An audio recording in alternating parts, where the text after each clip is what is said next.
Everybody welcome back to my channel English with Maya ma'am. मैं आपसे वादा कर चुकी हूँ कि पीटीईटी और बीएसटीसी का कोर्स जो इंग्लिश का कोर्स है वो मैं आपको एग्ज़ाम से पहले पूरा ख़त्म कराने की पूरी कोशिश करूँगी और इसीलिए आप सब मेरे चैनल पर जुड़े रहिएगा जब तक कि आपका कोर्स ख़त्म ना हो जाए। तो आइए शुरू करते हैं आज की क्लास। और आज की क्लास में सबसे पहले मैं सिखाने वाली हूँ आपको टेंसेस से रिलेटेड क्वेश्चन भी बताऊंगी और टेंसेस से रिलेटेड जितने भी फॉर्मूलाज है मैक्सिमम कुछ भी नहीं छूटेगा। तो बने रहिएगा मेरे चैनल में मेरे वीडियोस के साथ। आइए स्टार्ट करते हैं टेंसेस को। तो हमारा आज का जो टॉपिक है वो है टेंसेस। अच्छा जी, टेंसेस क्या होता है? टेंसेस का मतलब हम सब समझते हैं काल। टेंसेस का मतलब है काल, ठीक है ना। अब काल को हम समय भी बोल सकते हैं।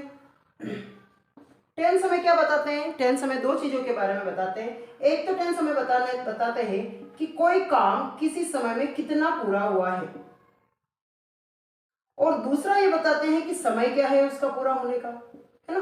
तो टेंस हमें दो चीजों के बारे में बताते हैं कि एक तो कोई भी काम उसका पूरा होने का समय क्या है और दूसरा वो काम कितना पूरा हुआ है। तो ये टेंस हमें बताते हैं, ठीक है। अब टेंसेस को समझने के लिए पहले हमें जानना जरूरी है कि टेंसेस जो इंग्लिश में होते हैं, इंग्लिश में टेंसेस बनाने के लिए हमें एक सेंटेंस की ज़रूरत होती है। और सेंटेंस किन किन चीज़ों से बनता है, तो सेंटेंस जब तक हम नहीं जानेंगे तो हम ये नहीं समझ पाएंगे कि टेंसेस जो है उनमें किस तरह का वर्ब, किस तरह का हेल्पिंग वर्ब हमें यूज़ करना है। तो सेंटेंस किन चीज़ों से बनता है, सबसे पहले इसको जान लेते हैं। देखिए, कोई भी सेंटेंस चार चीज़ों से बनता है। सेंटेंस का मतलब होता है वाक्य। क्या होता है जी? वाक्य होता है। सेंटेंस का मतलब वाक्य। और वाक्य जो है वो चार चीज़ों से मिलकर बनता है। और वो चार चीज़ें कौन सी है?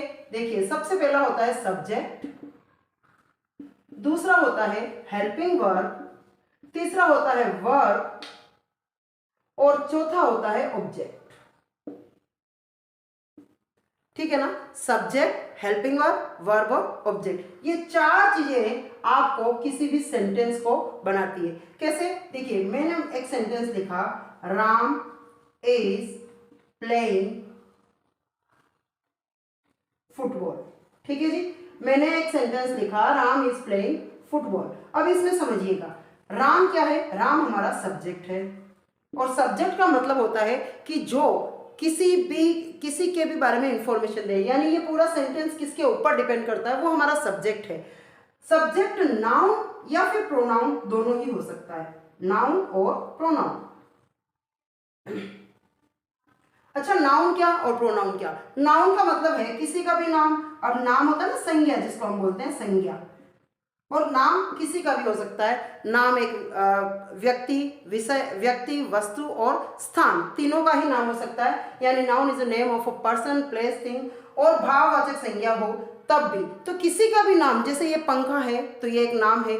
मेरा नाम माया है तो ये भी एक नाम है। किसी का नाम निशांत है तो वो भी एक नाम है। ताजमहल एक नाम है। यानी दुनिया की हर वो वस्तु जिसे हम नाम देते हैं वो है हमारी संज्ञा, वो है हमारा नाम। और उसकी जगह पर काम आने वाले शब्द जैसे कि he, she, it, they, you, I, we, ये सारे शब्द होते हैं प्रोनाउन। तो या तो हम नाम यूज करें या फिर उसकी जगह पे ही यानी वह यूज करें, शी यानी वह यूज करें, दे यानी वे यूज करें। ये दोनों ही हमारा सब्जेक्ट कहलाते हैं। तो सब्जेक्ट का मतलब हो गया संज्ञा या नाउन, और प्रोनाउन का मतलब हुआ ही, शी और इट। यानी संज्ञा की जगह पर काम आने वाले शब्दों को हम कहते हैं सर्वनाम या फिर प्रोनाउन। क्या कहते हैं जी? सर्वनाम और प्रोनाउन। तो सब्जेक्ट हमें समझ में आ गया। सब्जेक्ट यहाँ पर नाम है। नाम क्या है? राम। तो ये हमारा नाउन है, ठीक है। तो नाउन ही हमारा सब्जेक्ट है, ठीक है। नाउन हो या फिर प्रोनाउन, दोनों ही हमारे सब्जेक्ट होते हैं। तो सब्जेक्ट पहली चीज समझ में आ गई। अब दूसरा है हेल्पिंग वर्ब, थर्ड है वर्ब। पहले हम समझ लेते हैं वर्ब को। वर्ब क्या होता है? वर्ब का मतलब होता है क्रिया। वर्ब का मतलब क्या होता है जी? क्रिया। वर्ब का मतलब होता है क्रिया और सब्जेक्ट का मतलब होता है नाउन या प्रोनाउन। या तो नाउन होगा या फिर प्रोनाउन, ठीक। अब क्रिया, क्रिया का मतलब क्या होता है? खेलना, कूदना, उठना, बैठना। इंग्लिश में उनको बोलते हैं प्ले, राइट, है ना, वॉक, टॉक। ये सारी चीजें, सारे ही एक्शन वर्ब जो होते हैं, सारे ही एक्शन वर्ड्स ही क्रिया कहलाते हैं। उठना, बैठना, नाचना, दौड़ना, है ना, सिंगिंग करना, खाना, ईटिंग करना, है ना, रोना, क्राई करना, फिर भागना, रन करना, ये सारी ही क्रिया है, ये सारे ही एक्शन है और इन्हीं को हम कहते हैं वर्ब। लाइक मैं लिख लेती हूँ एक, जैसे प्ले, वॉक, टॉक, सिंग, ये सारी क्या है, क्रिया है और इन्हें कहते हैं वर्ब। और इन वर्ब की हेल्प करने वाले को हम कहते हैं हेल्पिंग वर्ब। तो हेल्पिंग वर्ब को अलग से समझने की जरूरत है, क्योंकि हेल्पिंग वर्ब किसकी हेल्प करती है, वर्ब की। और ये कौन कौन सी हो सकती है, देखो हेल्पिंग वर्ब की 3 फैमिलीज होती है। क्या होती है, 3 फैमिलीज। पहले होती है बी की फैमिली, जिसमें इज, एम, आर, वॉज और वर आते हैं। ठीक है, इज, एम, आर, वॉज और वर, ये है बी की फैमिली। कहीं बी लिखा हुआ आता है तो हमें इज, एम, आर, वॉज और वर लिखना होता है। फिर दूसरी आती है डू की फैमिली, जिसमें आते हैं डू, डज और डिड। क्या आते हैं उसमें, डू, डज और डिड। तीसरी आती है हैव की फैमिली, जिसमें आते हैं हैज, हैव और हैड। ठीक है, इनके अलावा भी और हेल्पिंग वर्ब्स होती है जिन्हें हम मॉडल्स कहते हैं, मॉडल्स, है ना। मॉडल्स भी हेल्पिंग वर्ब ही होते हैं। मॉडल्स कौन कौन से होते हैं, 13 मॉडल वर्ब्स होती है, जिसमें can, could, may, might, shall, should, will, would, used to, must, need, dare to आदि, है ना, ये एक्सेट्रा, ये सारे होते हैं मॉडल वर्ब। मॉडल वर्ब भी हेल्पिंग वर्ब के जैसे यूज किया जा सकते हैं, लेकिन फर्क ये है कि जब हम मॉडल वर्ब यूज करते हैं तो वर्ब की सिर्फ फर्स्ट फॉर्म यूज करते हैं, जबकि हम बाकी के जो हेल्पिंग वर्ब से, जिसमें बी यानी कि इज, एम, आर, वॉज, वर हो गया, डू, डज, डिड हो गया और हैव, हैज या हेड हो गया, इनके साथ अलग अलग टाइम के हिसाब से, अलग अलग टेंस के हिसाब से वर्ब की फॉर्म्स भी अलग अलग होती है। तो हमें समझ में आ गया है कि इन सबको हम क्या बोलते हैं, हेल्पिंग वर्ब। क्या बोलते हैं जी, हेल्पिंग वर्ब। ठीक है, तीनों चीजें समझ में आ गई। सब्जेक्ट किसी का नाम, फिर आता है हेल्पिंग वर्ब जो इनमें से कोई एक हो सकती है, फिर आता है वर्ब यानी कि क्रिया, और उसके बाद जो भी सेंटेंस में बच गया वो सारा हमारा ऑब्जेक्ट के अंदर ले लेते हैं। अब इसमें देखते हैं हमारा सब्जेक्ट कौन सा है, यानी किसी का नाम, ये हो गया हमारा सब्जेक्ट। इज क्या है, इज इनमें से आ रहा है, यानी ये हमारी हो गई हेल्पिंग वर्ब। फिर प्लेइंग, प्ले मेन वर्ब क्या है इसकी, प्ले, और प्ले क्या होता है, प्ले क्रिया है, एक एक्शन है, तो ये हमारा क्या हो गया, वर्ब हो गई। एक्शन या क्रिया को ही हम क्या बोलते हैं, वर्ब कहते हैं।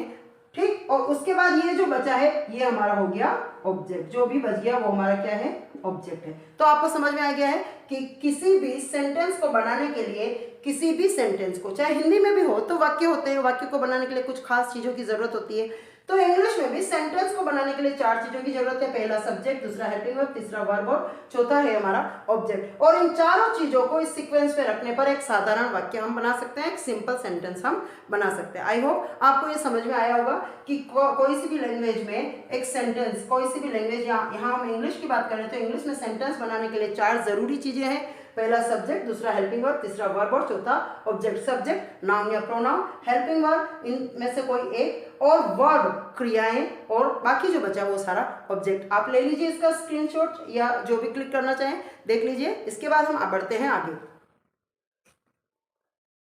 अब सेंटेंस जो है वो 4 तरीके का होता है। सेंटेंस जो है वो कितना होता है, सेंटेंस जो है वो 4 टाइप से हम बना सकते हैं। मैंने जैसे अभी बताया ना, सेंटेंस जो है वो sentence subject plus helping verb plus verb plus object से मिलकर बनता है, ऑब्जेक्ट। ठीक है, लेकिन सेंटेंस को हम 4 तरीकों से बोल सकते हैं, लिख सकते हैं। सेंटेंस के टाइप्स जो होते हैं वो 4 होते हैं। कौन कौन से, सबसे पहले जो सेंटेंस आता है जिसका ये स्ट्रक्चर होता है उसे हम कहते हैं सिंपल सेंटेंस। क्या बोलते हैं बेटा, सिंपल सेंटेंस। ठीक है, सिंपल भी कह सकते हैं इसको हम अफर्मेटिव भी कहते हैं, इसको हम पॉजिटिव भी कह सकते हैं,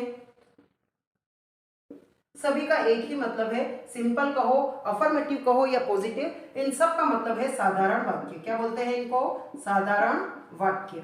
और साधारण वाक्य का जो स्ट्रक्चर होता है वो होता है ये वाला, यानी कि subject plus helping verb plus verb plus object.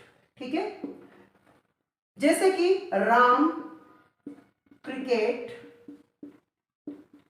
खेलता है, खेल रहा है, ठीक है ना, राम क्रिकेट खेल रहा है। इसको मैं कैसे लिख सकती हूँ? ये सीधा साधारण सा सेंटेंस है, सिंपल सा। इसको मैं कैसे लिख सकती हूँ कि राम इज प्लेइंग क्रिकेट। ठीक है, ये सिंपल सेंटेंस बन गया। अब दूसरा जो सेंटेंस आता है ये वाला है हमारा फर्स्ट। दूसरा जो सेंटेंस आता है उसको हम कहते हैं नेगेटिव। क्या बोलते हैं जी? नेगेटिव। नेगेटिव का क्या मतलब है? नेगेटिव का मतलब है नकारात्मक। कोई भी सेंटेंस, जैसे मैंने बोला राम क्रिकेट खेलता है, तो उसका नेगेटिव कैसे होगा? राम क्रिकेट नहीं खेलता है, तो मैं इसका नेगेटिव बना रही हूँ, राम क्रिकेट नहीं खेलता है। अब नेगेटिव बनाने के लिए हमें क्या करना है? इसी सेंटेंस के अंदर जो वर्ब आ रही है उससे पहले आप नोट लगा दो। क्या लगा दो? वर्ब से पहले नोट, यानी कि subject plus helping verb plus note लगा दिया प्लस वर्ब प्लस ऑब्जेक्ट। ठीक है, ये आपका बन जाएगा नेगेटिव, यानी कि राम क्रिकेट नहीं खेलता है, तो ये हो गया हमारा राम। ठीक है, फिर इज, ये हो गई हमारी हेल्पिंग वर्ब, फिर नोट लगाना है हमें, नोट, फिर प्लेइंग, वैसा का वैसा सेंटेंस फिर लिख दीजिए, प्लेइंग क्रिकेट। ठीक है, अब इसके बाद हम आगे बढ़ते हैं। नकारात्मक हो गया, नोट लगाने के बाद नकारात्मक। थर्ड हमारा आता है इंटरोगेटिव।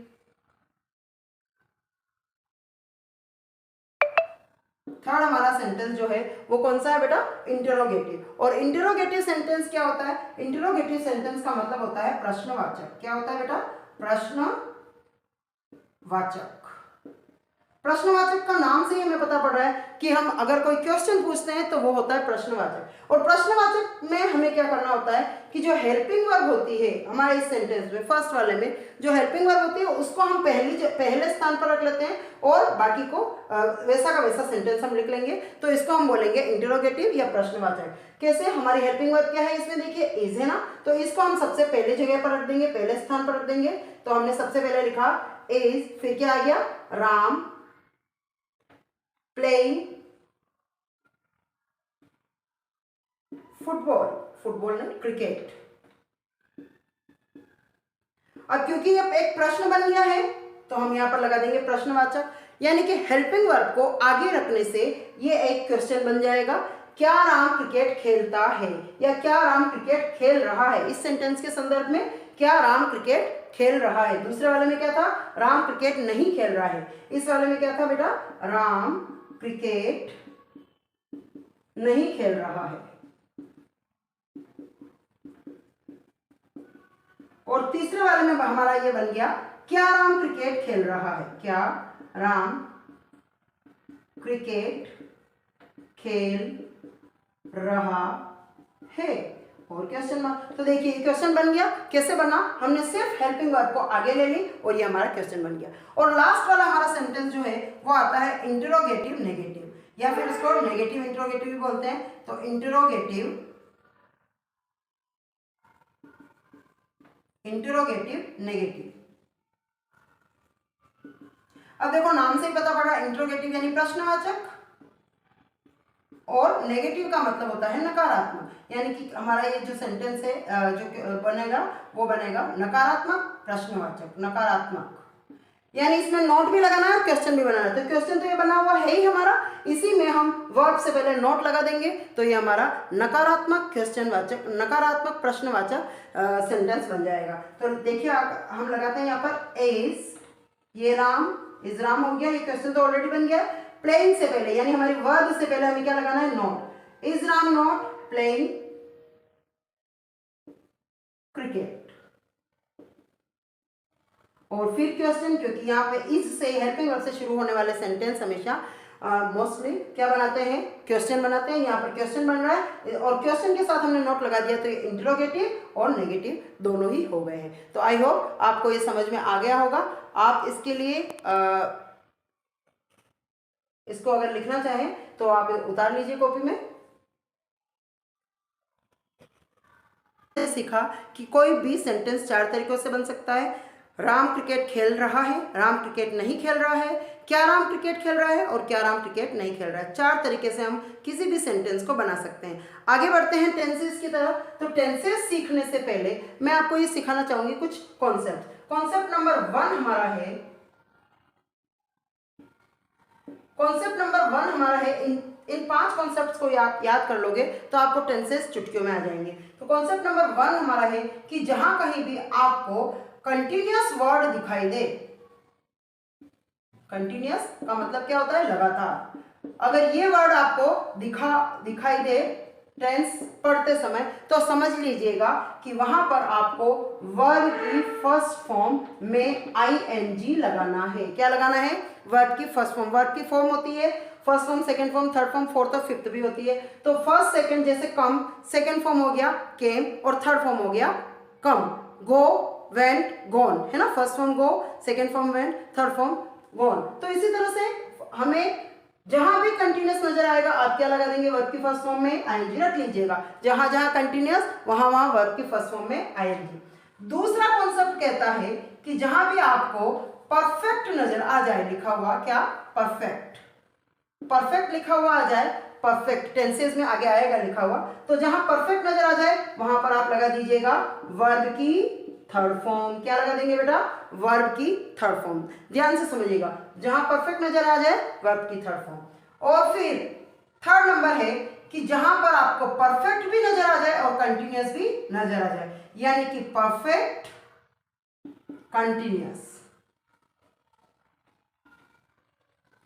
ये आपका थर्ड वाला कॉन्सेप्ट है कि अगर आपको परफेक्ट और कंटिन्यूअस दोनों ही नजर आ जाए तो परफेक्ट के हिसाब से आपको, कंटिन्यूअस के हिसाब से आपको लगाना है वर्ब की फर्स्ट फॉर्म में आईएनजी। जैसा कि मैंने बोला जहां कंटिन्यूअस वहां वर्ब की फर्स्ट फॉर्म में आईएनजी, तो यहां पर भी कंटिन्यूअस है, हमने वर्ब की फर्स्ट फॉर्म में आईएनजी लगा दिया। लेकिन मैंने ये भी बोला कि जहां परफेक्ट है वहां वर्ब की थर्ड फॉर्म लगानी है, तो यहां पर भी परफेक्ट आ गया।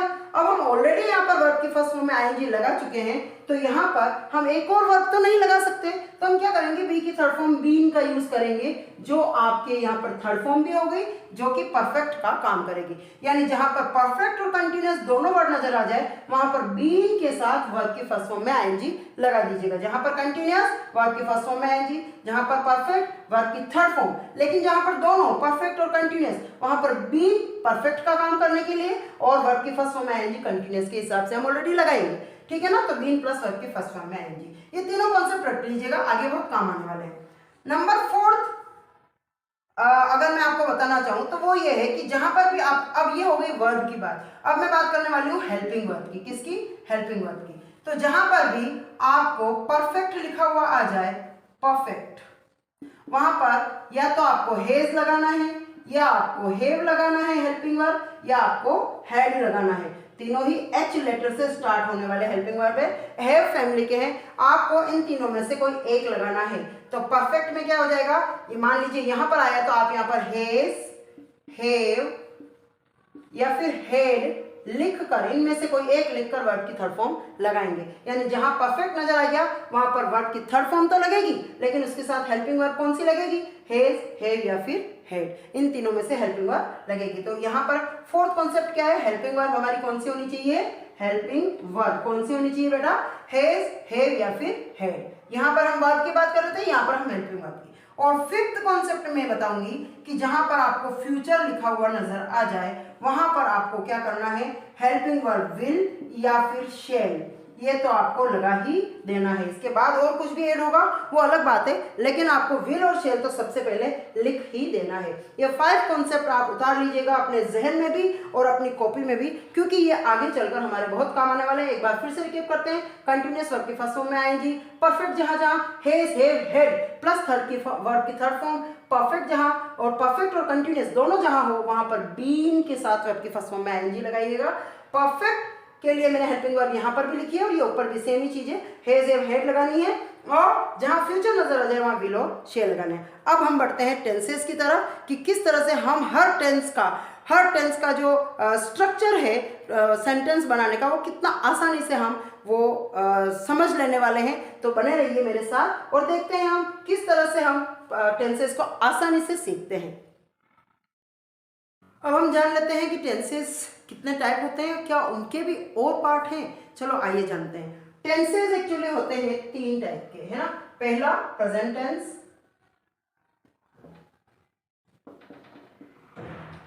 दूसरा होता है पास्ट टेंस, है ना, और थर्ड होता है फ्यूचर टेंस।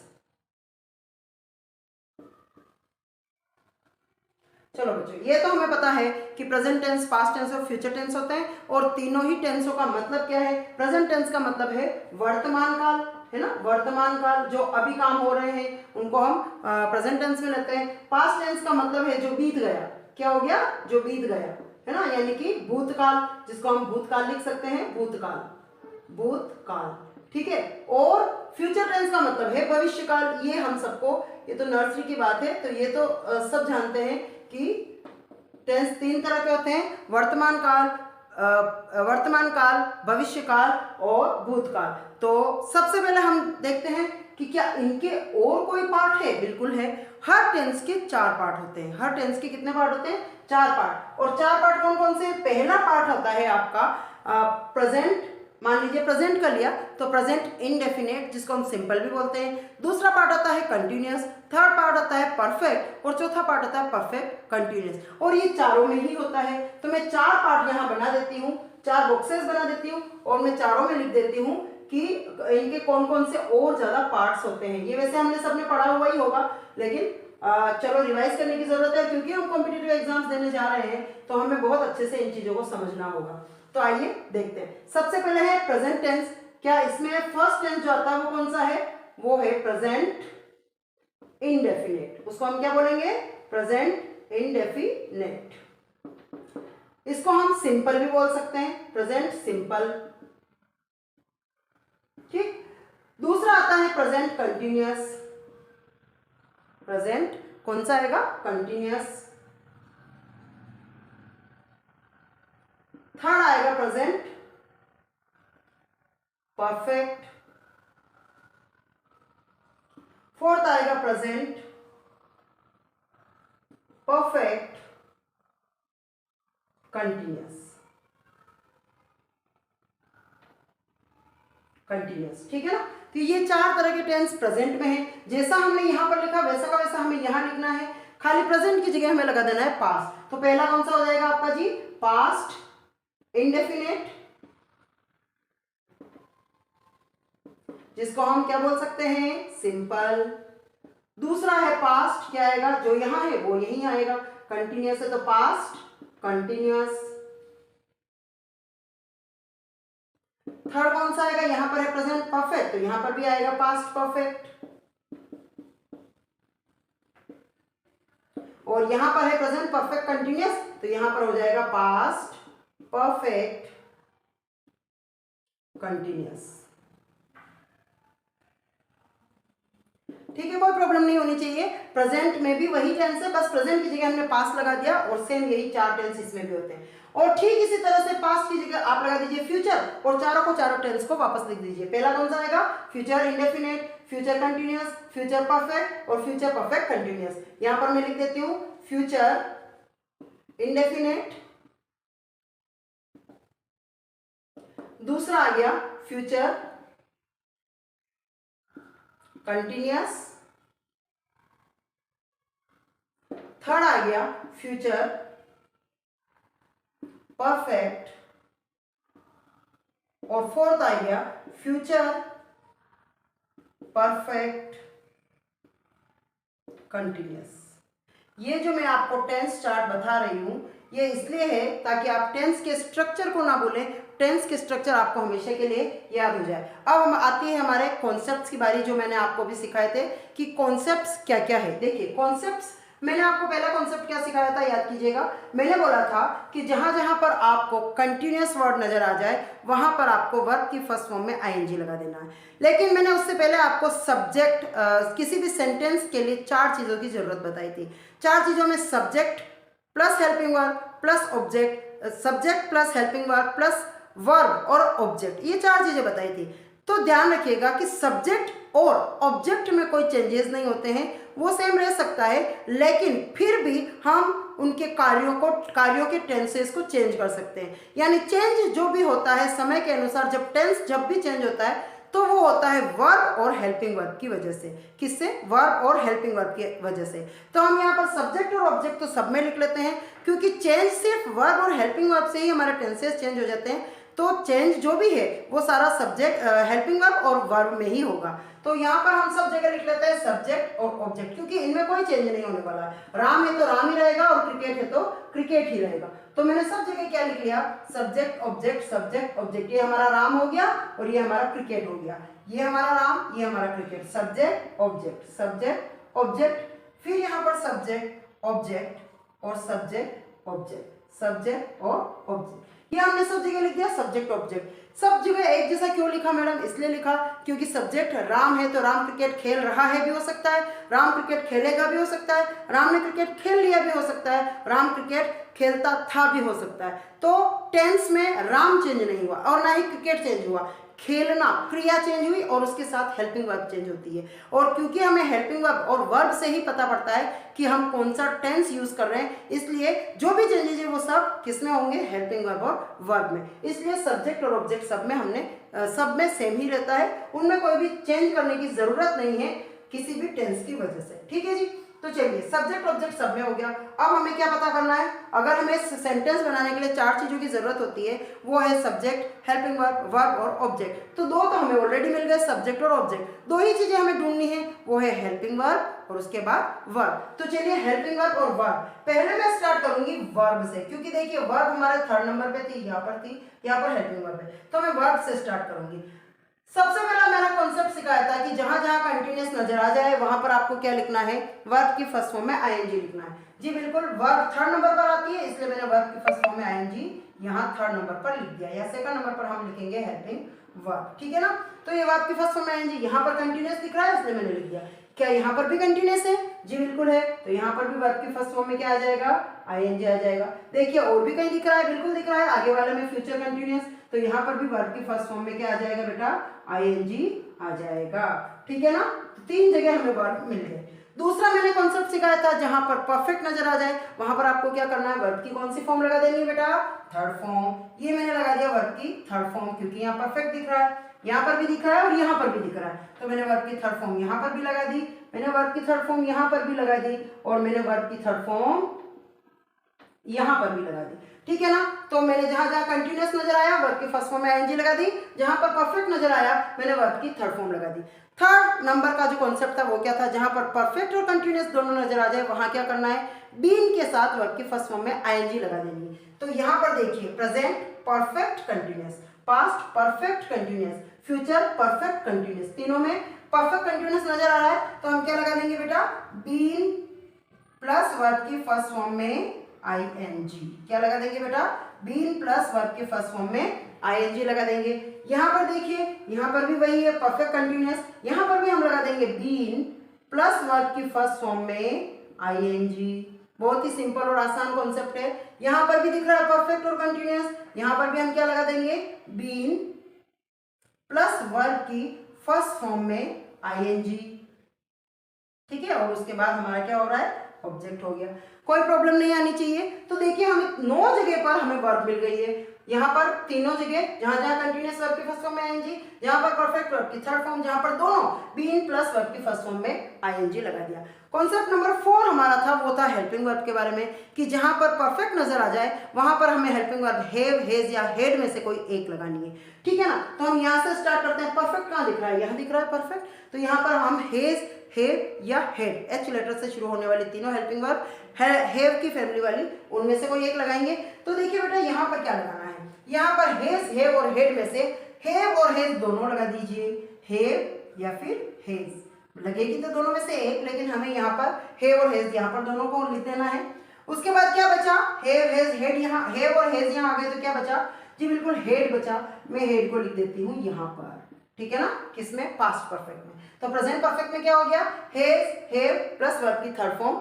यहाँ पर क्या हो गया? पास्ट परफेक्ट में subject plus head plus verb की 3rd फॉर्म। हेज हेव यहाँ आ गया, हेड यहाँ आ गया। अब यहाँ पर क्या आएगा, हेज वहाँ आ गया, हेव और हेज वहाँ आ गया, हेड यहाँ आ गया। यहाँ पर आपको सिर्फ लगाना है हेव। क्या लगा देना है बेटा, हेव। तो यहाँ पर क्या हो जाएगा, सब्जेक्ट हेव, वर्ब की थर्ड फॉर्म प्लस ऑब्जेक्ट। बहुत ही आसान है। परफेक्ट टेंस, परफेक्ट जहाँ भी नजर आए हेज हेव या हेड में से कोई एक हेल्पिंग वर्ब आपको लगानी है। प्रेजेंट परफेक्ट में आपको लगाना है हेव और हेज, पास्ट परफेक्ट में लगाना है हेव और फ्यूचर में लगाना है हेव। जो यहाँ पर आपने हेल्पिंग वर्ब लगाई वो की वो हेल्पिंग वर्ब आपको नीचे उतार देनी है। कहाँ पर, प्रेजेंट परफेक्ट कंटिन्यूअस में, यहाँ पास्ट परफेक्ट और फ्यूचर परफेक्ट कंटिन्यूअस में भी। तो यहाँ पर क्या लिखी थी हमने, हेज और हेव, तो यहाँ पर भी हम लिख देंगे हेव और हेज। प्लस बीन हो गया, मैं इसको सीधा लिख देती हूँ, प्लस बीन। ठीक, इधर हमने क्या लगाई थी ऊपर, हेड, तो हमने यहाँ पर भी लिख दिया हेड। और यहाँ पर हमने क्या लगाई थी ऊपर, हेव, तो मैंने यहाँ पर भी क्या लिख दिया बेटा, हेव लिख दिया। यहाँ पर भी क्या लिख दिया बेटा, हेव लिख दिया। ठीक है जी, ये लिख दिया मैंने हेव। ठीक है, तो परफेक्ट का हमें समझ में आ गया। अब हमारा लास्ट कॉन्सेप्ट था वो था फ्यूचर जहां भी नजर आ जाए वहां पर आपको विल और शेल ये हेल्पिंग वर्ब तो लगानी ही लगानी है। तो मुझे फ्यूचर कहां नजर आ रहा है, यहाँ पर, तो मैं यहाँ पर सब जगह विल और शेल हेल्पिंग वर्ब लगा ही दूंगी। ये लगाया विल और ये लगाया शेल। ठीक है, यहाँ पर भी मैंने लगाया विल और शेल। यहाँ पर भी मैंने क्या लगा दिया, ये हेव तो है ही है, मैं थोड़ा सा इसको सही कर रही हूँ। ये मैंने लगा दिया विल, शेल, और जो हमारा हेव अभी मैंने मिटाया वही हेव। ठीक है, यहाँ पर भी हमने क्या लगा दिया, विल और शेल, शेल, विल और शेल। ठीक है, ये शेल लिखा है, will, shall plus have been plus verb के फर्स्ट फॉर्म में आईएनजी। बड़ा आसान हो गया है, हमें सब जगह क्या मिल गया है, हमें यहाँ पर हेल्पिंग वर्ब दोनों मिल गई, यहाँ पर भी हेल्पिंग वर्ब और वर्ब दोनों मिल गए। अब चलते हैं यहाँ पर हमने वर्ब मिल गई है। अब बात पारी है हेल्पिंग वर्ब की। तो कंटिन्यूअस टेंस में हेल्पिंग वर्ब क्या लगेगी, देखिए प्रेजेंट कंटिन्यूअस है तो इज, एम और आर लगेगी, और इज एम आर का पास्ट टेंस होता है वॉज और वर, वो लग जाएगा पास्ट कंटिन्यूअस में। तो क्या लगेगा यहाँ पर, वॉज और वर। ठीक है, और यहाँ पर कुछ नहीं करना है, सिर्फ आपको विल शेल के साथ बी ई बी और लगा देना है। क्या लिखा है मैंने, बी ई बी।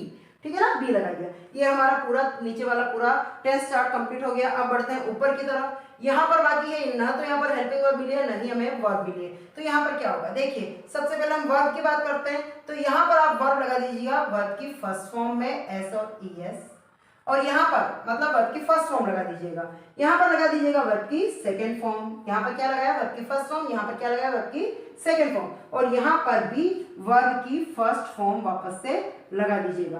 तो क्या लगा, फर्स्ट सेकंड फर्स्ट। कैसे लगाई हमने, वर्ब की फर्स्ट फॉर्म, वर्ब की सेकंड फॉर्म, वर्ब की अगेन फर्स्ट फॉर्म। तो इस तरह से यहाँ वर्ब हमें मिल जाएगी। इस वर्ब में हमें एस और ई एस भी लगाना पड़ेगा, जो हमें ये बताएगा कि कर्ता जो है, सब्जेक्ट जो है वो सिंगुलर है या फिर प्लूरल, और उसी के हिसाब से हम ये काम करेंगे वर्ब। ठीक है जी, यहाँ हमें मिल गई है। अब देखिए पूरा टेंस चार्ट आपका कंप्लीट है। सिर्फ हमें दो जगह हेल्पिंग वर्ब नहीं मिली है, प्रेजेंट सिंपल और पास्ट सिंपल, इनको इंडेफिनिट भी बोलते हैं।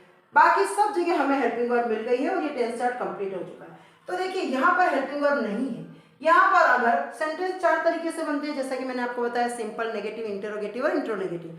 अगर हम सिंपल सेंटेंस बनाते हैं तो उसमें कोई हेल्पिंग वर्ब नहीं लगाएंगे। कब, जब प्रेजेंट इंडेफिनिट की बात कर रहे हैं। लेकिन जब हम नेगेटिव, इंटरोगेटिव और इंट्रोनेगेटिव सेंटेंस बनाएंगे तब हमें यहाँ पर एक हेल्पिंग वर्ब की जरूरत होगी, और वो होगी डू या फिर डस। सिंगुलर सब्जेक्ट के साथ डस और प्लूरल सब्जेक्ट के साथ डू। ठीक इसी तरह इसमें भी है कि जब हमें सिंपल सेंटेंस बनाना हो तो यहाँ पर भी कोई हेल्पिंग वर्ब की जरूरत नहीं होगी। सीधा का सीधा हम क्या लिख देंगे, Ram wrote a letter. Ram के बाद डायरेक्ट रोट लिख दिया, राइट की सेकंड फॉर्म रोट, हमने कोई हेल्पिंग वर्ब नहीं दी। लेकिन अगर हम नेगेटिव, इंट्रोगेटिव, इंट्रोनेगेटिव बनाएंगे तो यहाँ पर हेल्पिंग वर्ब की जरूरत होगी, और वो होगी हमारी डिड। चाहे सिंगुलर सब्जेक्ट हो चाहे प्लूरल सब्जेक्ट हो, हम हर जगह डिड ही लगाएंगे। क्या लगाएंगे, डिड। तो ये हमारा पूरा का पूरा टेंस चार्ट हो गया है। हाँ, डिड लगाने के बाद ये जो वर्ब की सेकंड फॉर्म है, वर्ब की सेकंड फॉर्म ना रख के वर्ब की फर्स्ट फॉर्म में बदल जाएगी। ठीक है ना, तो जहां जहां डिड लगा दो वहां वर्ब की हमेशा फर्स्ट फॉर्म लगाना। तो ये हमारा पूरा टेंस चार्ट हो गया। इसी के साथ टेंस खत्म नहीं हो जाते हैं। हम एक एक टेंस को अच्छे से पढ़ेंगे कि ये तो हमें समझ में आ गया कि जहाँ जहाँ कंटिन्यूस वहाँ पर वर्ब की फर्स्ट फॉर्म में आईएनजी, जहाँ परफेक्ट वहाँ पर वर्ब की थर्ड फॉर्म, जहाँ दोनों वहाँ पर बीन प्लस वर्ब की फर्स्ट फॉर्म में आईएनजी, ठीक है। और यहाँ पर वर्ब हो गई वर्ब की फर्स्ट, सेकेंड और फर्स्ट, ठीक है। ये वर्ब की बात हो गई। और हेल्पिंग वर्ब की बात करें तो फ्यूचर में हमने विल शेल लगा दिया सबसे पहले। उसके बाद जहाँ परफेक्ट हेज हैव, हेड में से कुछ एक लगा दिया, यहाँ पर हेज हैव, हेड और यहाँ पर हैव, यहाँ पर फिर हमने क्या कर दिया, हेज हैव वापस जो यहाँ लिखा था वही यहाँ उतार दिया।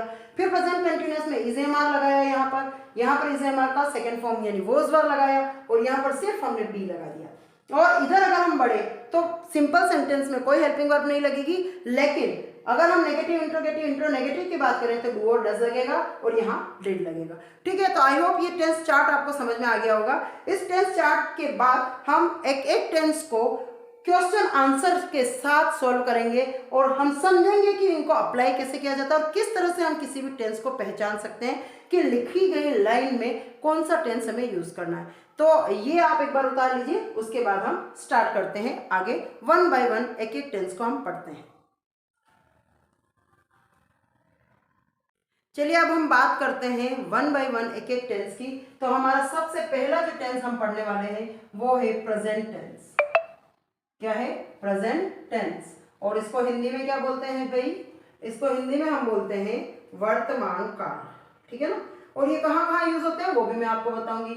चलो जी, ये हो गया हमारा वर्तमान काल, वर्तमान काल, ठीक है। जो समय इस वक्त चल रहा है, जो इन दिनों काम होते हैं वो सारा वर्तमान काल में होता है। जो हम इन दिनों कर रहे हैं, आज कर रहे हैं या कुछ दिनों से हम वो काम कर रहे हैं, ये सारे के सारे जो काम हैं वो आते हैं वर्तमान काल में। प्रेजेंट में होने वाले सारे काम हम क्या कहते हैं? उनको हम कहते हैं वर्तमान काल, ठीक है ना। तो प्रेजेंट टेंस में भी हमारा जो पहला टेंस था वो कौन सा था? Present indefinite tense. Present indefinite, present indefinite tense, ठीक है। प्रेजेंट इंडेफिनिट टेंस को हम और क्या बोल सकते हैं? प्रेजेंट सिंपल भी बोल सकते हैं। क्या बोल सकते हैं बेटा? प्रेजेंट सिंपल टेंस, ठीक है जी। अब प्रेजेंट इंडेफिनिट टेंस का फॉर्मूला पहले, सबसे पहले हमें ये कहाँ यूज होता है और इसका क्या स्ट्रक्चर है सेंटेंस मेकिंग का, वो हम पता करते हैं। देखिए अभी हमने पढ़ा था कि जहां प्रेजेंट इंडेफिनिट हो वहां पर हम क्या करना है? हमें सबसे पहले तो सब्जेक्ट लगाना है, प्लस वर्ब की कौन सी फॉर्म लगानी है जी? वर्ब की फर्स्ट फॉर्म बोला ना, फर्स्ट सेकंड फर्स्ट, तो फर्स्ट फॉर्म में एस और ई एस लगाना है, प्लस ऑब्जेक्ट लगाना है, ठीक है, ये ऑब्जेक्ट। लेकिन हमें यहाँ पर हेल्पिंग वर्ब नहीं लगानी है। लगानी कब है? जब हम सेंटेंस को नेगेटिव, इंट्रोगेटिव या इंट्रोनेगेटिव सेंटेंस बना रहे हैं और तब हमें लगाना है डू और डज, ठीक है, डू और डज लगाना है, ठीक है। अब ये यूज कहाँ होता है वो देख लीजिएगा। देखिए वैसे तो इसके यूजेस बहुत सारे हैं जो मैं बताऊंगी, लेकिन वर्तमान में होने वाले कार्यों के लिए, वर्तमान में होने वाले कार्यों के लिए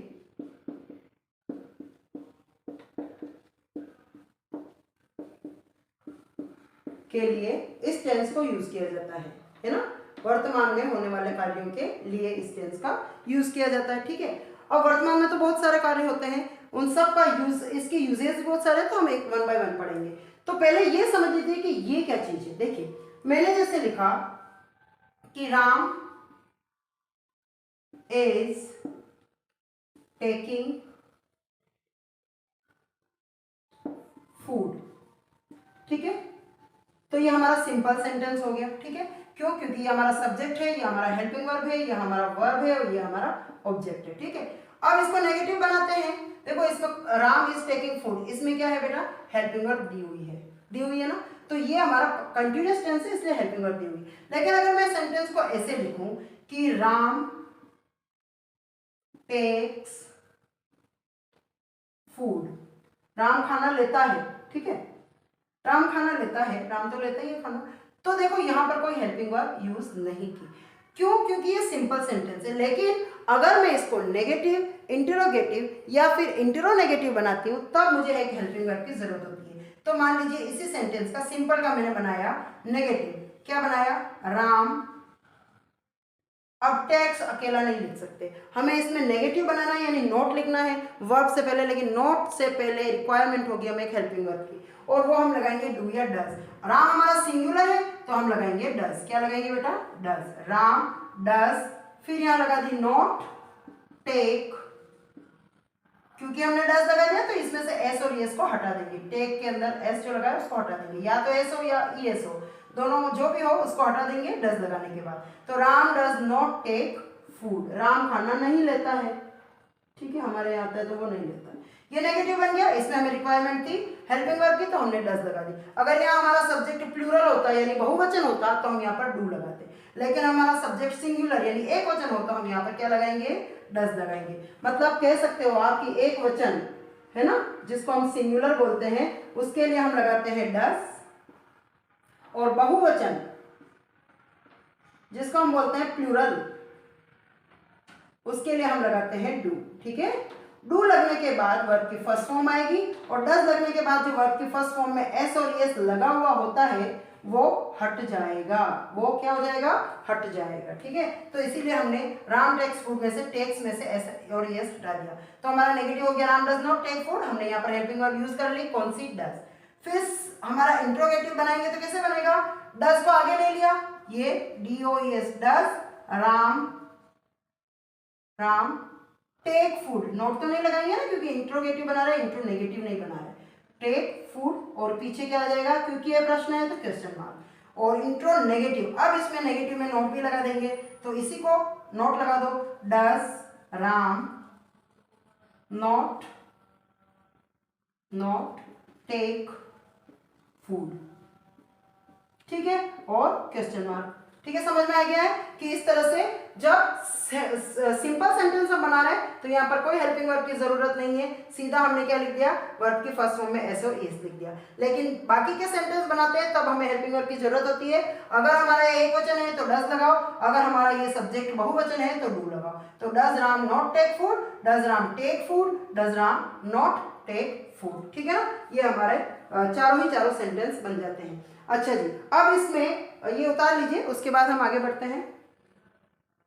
आइए देखते हैं प्रेजेंट इंडेफिनिट टेंस के यूजेस कहाँ कहाँ है। हर कहीं यूज नहीं हो जाता प्रेजेंट इंडेफिनिट टेंस, तो आइए फर्स्ट से समझते हैं कि प्रेजेंट इंडेफिनिट टेंस के यूज कहाँ है। सबसे पहला जो पॉइंट आता है जहां पर हम प्रेजेंट इंडेफिनिट टेंस यूज कर सकते हैं वो है रिपीटेड और हैबिचुअल एक्शन। कौन सा है? रिपीटेड या फिर हैबिचुअल एक्शन।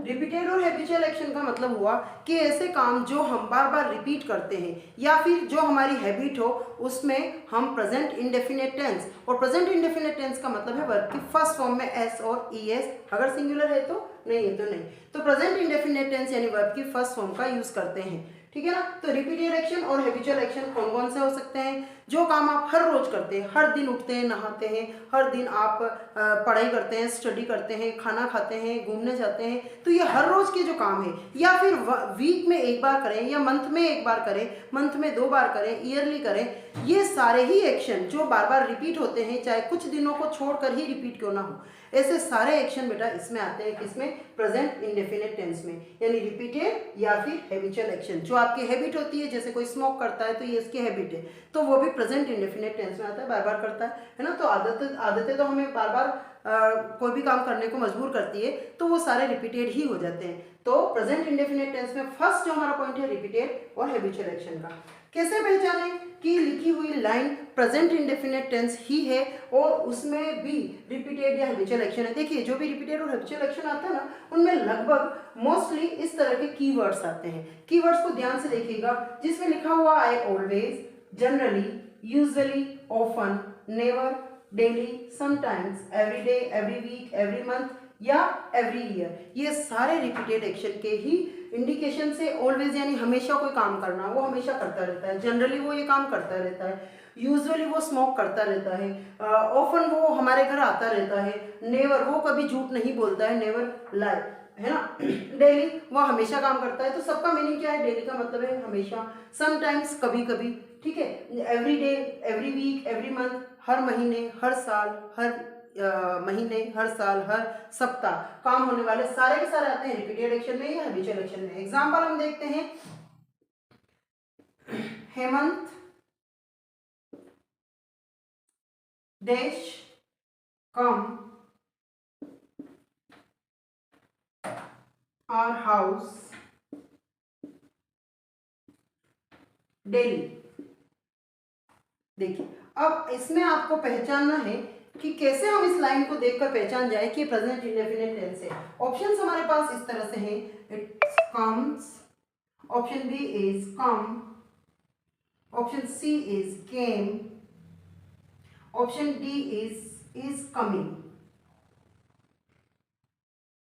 ठीक है, तो अब हमें पहचानना है, ये लाइन आपके पास लिखी हुई है, ये पूरा क्वेश्चन आपके पास लिखा हुआ है और आपको ये पहचानना है कि कैसे हम इसको रिकॉग्नाइज करें कि ये प्रेजेंट इंडेफिनिट टेंस है। देखिए इस लाइन को पढ़िए, हेमंत कम आवर हाउस डेली। हमें कौन सा कीवर्ड मिल गया? डेली। डेली का मतलब हमेशा, और मैंने बताया जो काम डेली हो, रिपीटेडली हो, हैबिचुअल एक्शन हो, उनके साथ हमें क्या लगाना है? Present indefinite tense. तो प्रेजेंट इंडेफिनिट टेंस हमने इसमें पहचान लिया। अब लगाना क्या है? सब्जेक्ट प्लस वर्ब की फर्स्ट फॉर्म में एस और ईएस और ऑब्जेक्ट। तो जैसे ही हमने ये पहचाना कि प्रेजेंट इंडेफिनिट टेंस है, हम सीधा पहुंच जाएंगे सब्जेक्ट के पास। देखिए ये हमारा सब्जेक्ट है ना?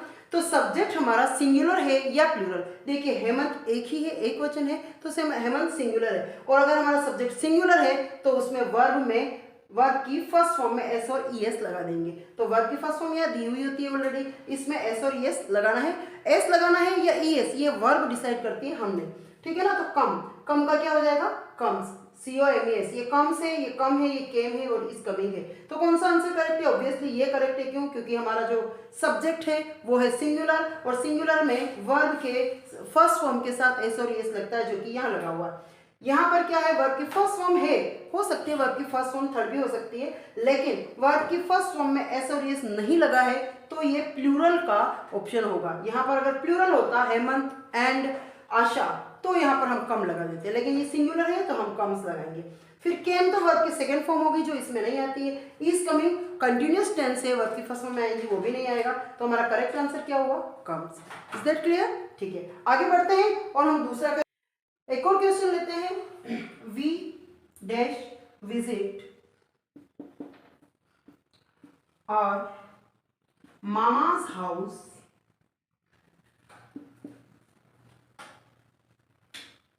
once a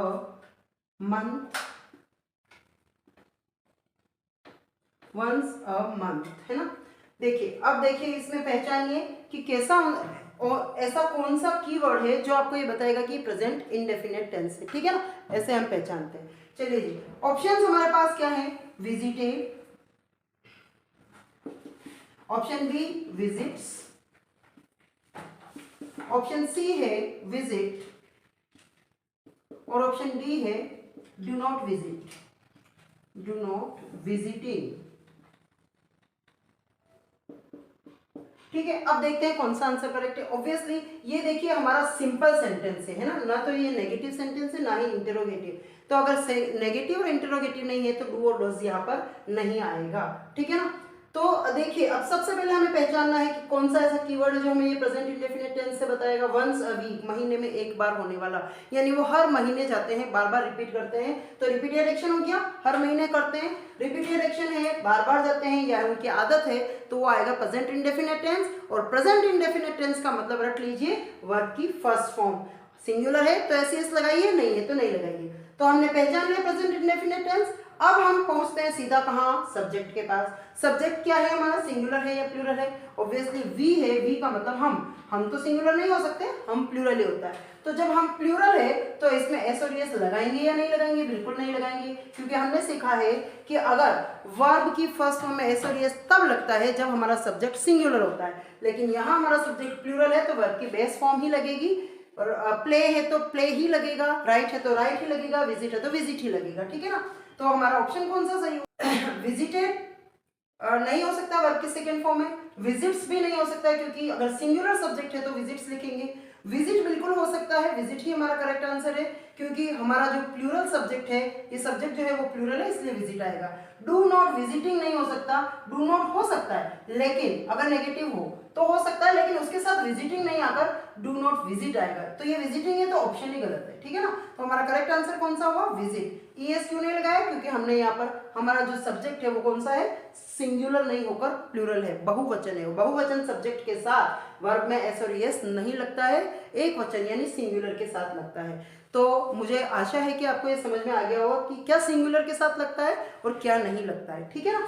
आगे बढ़ते हैं, एक और क्वेश्चन लेते हैं जो कि हमारा नेगेटिव का होगा। नेक्स्ट एक और क्वेश्चन लेते हैं, Vinay dash not drive cars. Vinay car नहीं चलाता है, ये उसकी आदत है या ये उसका जनरल ट्रुथ है, जनरली वो ये काम नहीं करता है। तो विनय नॉट ड्राइव कार्स, यहां पर मैं ब्रैकेट बना देती हूं। अब देखिए हम लिखते हैं यहां पर options. Option A is Vinay does not drive, B है विनय डू नॉट ड्राइव आएगा, ठीक है। सी हमारा आ गया है डिड नॉट ड्राइव,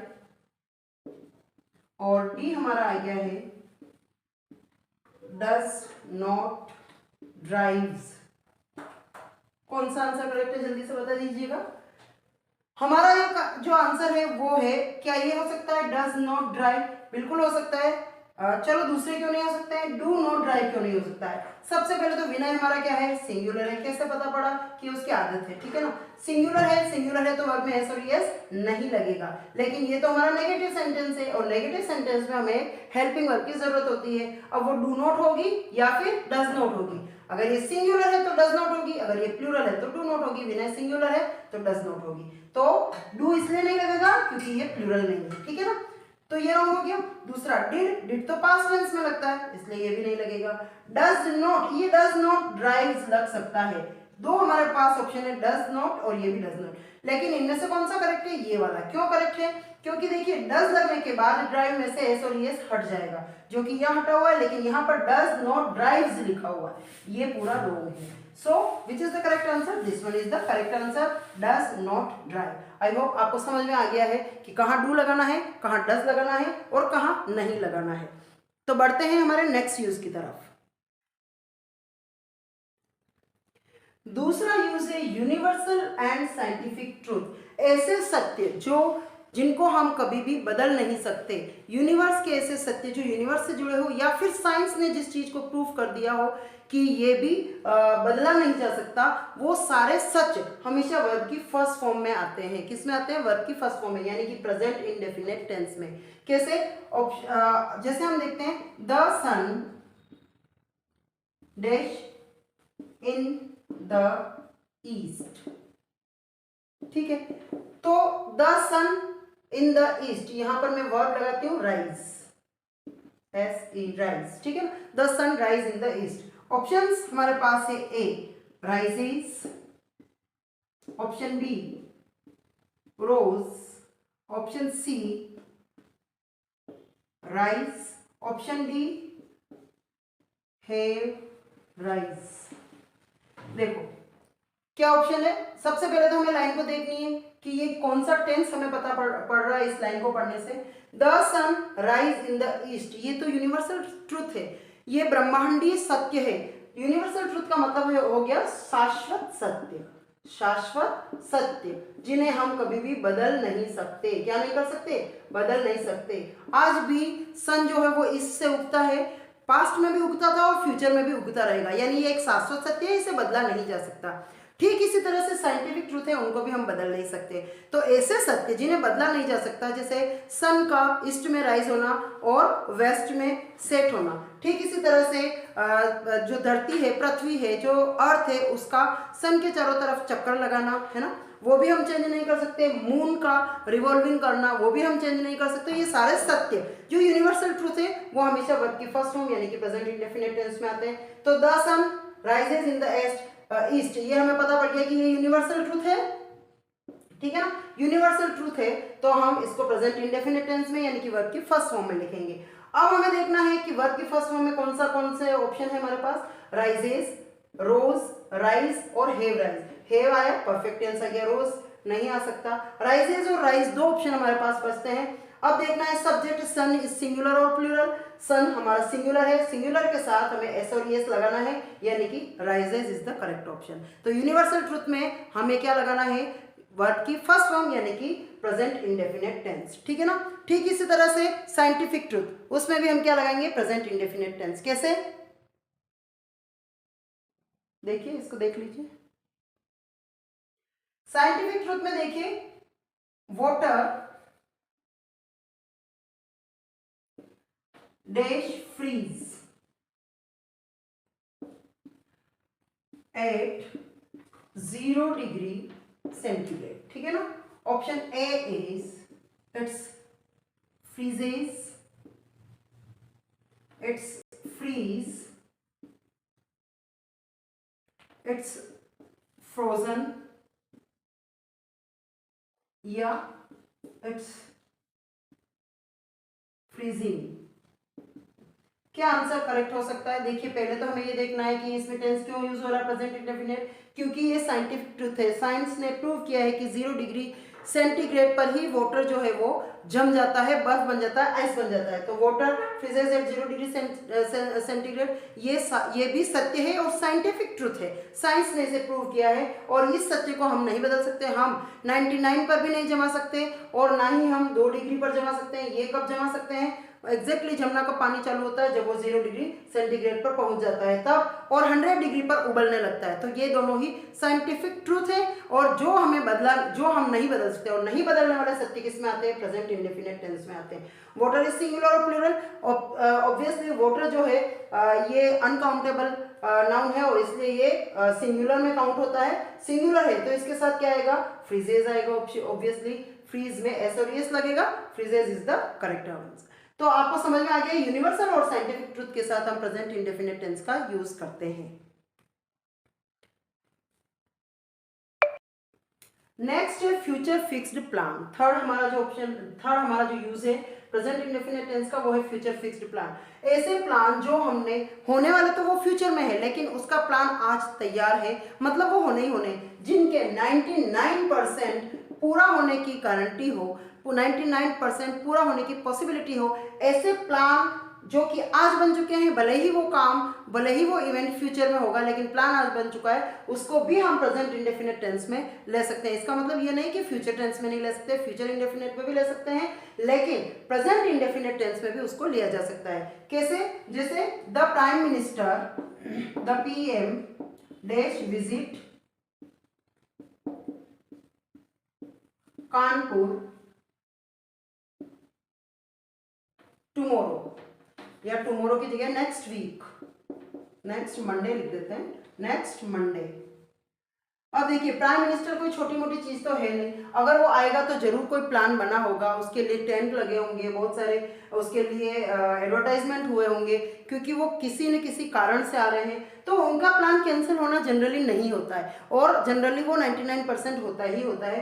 तो 99% प्लान ऐसे हो जो होने ही होने हैं, उनके लिए हम वर्ब की फर्स्ट फॉर्म यानी कि प्रेजेंट इंडेफिनिट टेंस का भी यूज कर सकते हैं। ऑप्शंस हमारे पास है विजिट, ऑप्शन बी विजिट्स, कौन सा ऑप्शन आएगा जल्दी से बता दीजिएगा, विजिटेड, और ऑप्शन डी है हमारे पास विल बी विजिटिंग। जैसा कि हमने बोला ये फ्यूचर फिक्स प्लान है और प्रधानमंत्री के आने का मतलब है कि वो प्लान फिक्स ही होता है, किसी बहुत कम चांसेस है कि वो प्लान जो है वो डिस्ट्रॉय हो जाए। तो फ्यूचर फिक्स्ड प्लान के लिए भी हम क्या यूज करते हैं, फ्यूचर फिक्स्ड प्लान के लिए प्रेजेंट इंडेफिनिट। चलिए जी, अब हमने ये पता कर लिया कि ये फ्यूचर का फिक्स्ड प्लान है। फ्यूचर कहाँ से पता पड़ रहा है, नेक्स्ट मंडे, ठीक है ना, लेकिन प्लान फिक्स है। तो द पीएम सिंगुलर है या प्लूरल, बिल्कुल द पीएम सिंगुलर है तो उसके साथ एस और एस आएगा। तो हमारा कौन सा आंसर है, आंसर नंबर बी, तो visits is the correct answer. I hope future fix plan के बारे में भी आपको समझ में आ गया है। देखिए नेक्स्ट है inherent qualities. Sorry, inherent qualities क्या होता है? जन्मजात गुण। जन्मजात गुण वो गुण होते हैं जो हमें जन्म के साथ ही हमें मिले होते हैं, बाय बॉर्न हम में वो होते हैं। जैसे माँ का बच्चे से प्यार करना है ना, और बच्चे का माँ से प्यार करना। कोई बच्चा होता है छोटा, तो उसको कोई सिखाता नहीं है कि ये तुम्हारे पेरेंट्स से, इनसे प्यार करो, है ना, वो ऑब्वियसली अपनी माँ से प्यार करने लग जाता है। ठीक इसी तरह से जो डॉग्स हैं, वो उनको कोई नहीं सिखाता ये कैट है, इनके पीछे भागो, इनको पकड़ने, है ना। लायन है तो उनको कोई वेजिटेरियन होना या नहीं होना ये कोई सिखाता नहीं है, नॉन वेजिटेरियन होना या नहीं होना कोई नहीं सिखाता है। तो ये सारे जन्मजात गुण है, जिनका मतलब है होता है। जहाँ पर ता है, ती है, ते है वर्ड्स आते हैं, वहाँ पर हम जनरली क्या लगाते हैं? प्रेजेंट इंडेफिनिट टेंस लगाते हैं, है ना। चाहे वो रिपीटेड एक्शन हो तो ये काम हर रोज होता है, चाहे वो इनहेरेंट क्वालिटीज हो, चाहे वो यूनिवर्सल या साइंटिफिक ट्रूथ हो। तो सन जो है वो ईस्ट में राइज होता है ना। तो ता ते ती वर्ड वाले में जिसमें क्या आते हैं? ता ते ती, ये जो आ जाते हैं वहां पर हम कौन सा टेंस लगाते हैं बेटा? प्रेजेंट इंडेफिनिट टेंस, यानी वर्ब की फर्स्ट फॉर्म। तो इनहेरेंट क्वालिटीज जो कि हमें जन्मजात बाय बॉर्न मिले होते हैं, जैसे डॉग का कैट के पीछे भागना, कोई नहीं सिखाता ना, जन्मजात गुण है। तो ऐसे जन्मजात गुण के लिए हम प्रेजेंट इंडेफिनिट वर्ब की फर्स्ट फॉर्म यूज करते हैं। The cat run after the mouse. देखो केट जो है वो किसके पीछे भागती है? माउस के पीछे भागती है, ये भी इसका जन्मजात गुण है। देखते ही हमें समझ में आ गया कि ये तो जन्मजात गुण है कि जो बिल्ली है वो बिल्ली है जो वो चूहे के पीछे भागती है। तो कौन सा ऑप्शन करेक्ट है? Running, runs, have been running या हैज रन्स। लाइन को देखते हैं हमें क्या पता पड़ा? इनहेरेंट क्वालिटीज है, ये जन्मजात गुण है। इनहेरेंट क्वालिटीज मतलब वर्ब की फर्स्ट फॉर्म लगाना है, प्रेजेंट इंडेफिनिट है, और प्रेजेंट इंडेफिनिट टेंस अगर है तो वहां पर हम वर्ब की फर्स्ट फॉर्म में एस और यस लगाएंगे अगर ये सिंगुलर है। द केट सिंगुलर है या प्लूरल है? बिल्कुल, यहाँ पर कैट्स होता तो प्लूरल होता, केट है तो सिंगुलर है। रनिंग नहीं आएगा क्योंकि कंटिन्यूअस होता है। रन्स बिल्कुल आएगा, एक सिंगुलर है और रन्स है, इसलिए हमें हमारा जो बी ऑप्शन है वो करेक्ट। आई होप आपको समझ में आ गया है कि इनहेरेंट क्वालिटी क्या है। जो जन्मजात गुण है वो भी प्रेजेंट इंडेफिनिट यानी वर्ब की फर्स्ट फॉर्म में सिंगुलर है तो एस और यस लगाओ, नहीं है तो नहीं लगाओ, ठीक है ना। तो ये है फोर्थ हमारा inherent qualities. Next, Virat heat. ये क्वेश्चन पढ़ने से पहले हम इस यूज को पढ़ लेते हैं। Running commentaries. रनिंग कमेंट्रीज क्या होती है? जब हम कोई मैच देख रहे होते हैं तो बीच में एक माइक लेके आदमी बोल रहा होता है, कंटिन्यूअसली कोई ना कोई कमेंट्री कर रहा होता है ना। क्रिकेट में अक्सर हम ऐसा देखते हैं कि जैसे विराट ने कोई हिट मारा, कोई 6 मारा, 4 मारा, तो जो बोलने वाला होता है वो जोर जोर से बोलता है, तो वो कमेंट्री होती है ना। आंखों देखा हाल जो सुनाया जाता है उसको कहते हैं रनिंग कमेंट्रीज। तो रनिंग कमेंट्रीज में भी हम वर्ब की फर्स्ट फॉर्म, कभी भी सुनिएगा वो हमेशा वर्ब की फर्स्ट फॉर्म में यूज किया जाता है। Virat hit the ball and get a 6। Virat hit the ball and get a 6। देखो दिखाई दे रहा है कि ये कोई मैच चल रहा है जिसकी बात हो रही है और उसको एक 6 मिला या नहीं मिला ये बात की जा रही है, तो ये रनिंग कमेंट्री है। और रनिंग कमेंट्री हमेशा किसमें आती है? वर्ब की फर्स्ट फॉर्म में। एस और एस जब सिंगुलर हो तो लगाएं, वरना नहीं लगाएं। ऑप्शन ए इज, कौन सा ऑप्शन सही होगा? रनिंग कमेंट्रीज है। तो रनिंग कमेंट्रीज देखते ही पता पड़िए प्रेजेंट इंडेफिनिट टेंस है। कौन सा ऑप्शन होगा?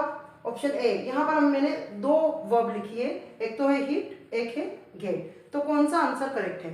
Hits, do not gate. Options देख लेते हैं। सबसे पहले पहला है हिट्स, डू नॉट गेट। दूसरा है hits, does not get, hit, get, hits, does not get. 3 option में हमारे पास डू या डज नॉट आ रहा है, यानी नेगेटिव बन रहा है। ये फोर्थ में नहीं आ रहा, पहले इसी को देख लेते हैं। हिट और गेट क्या लगेगा?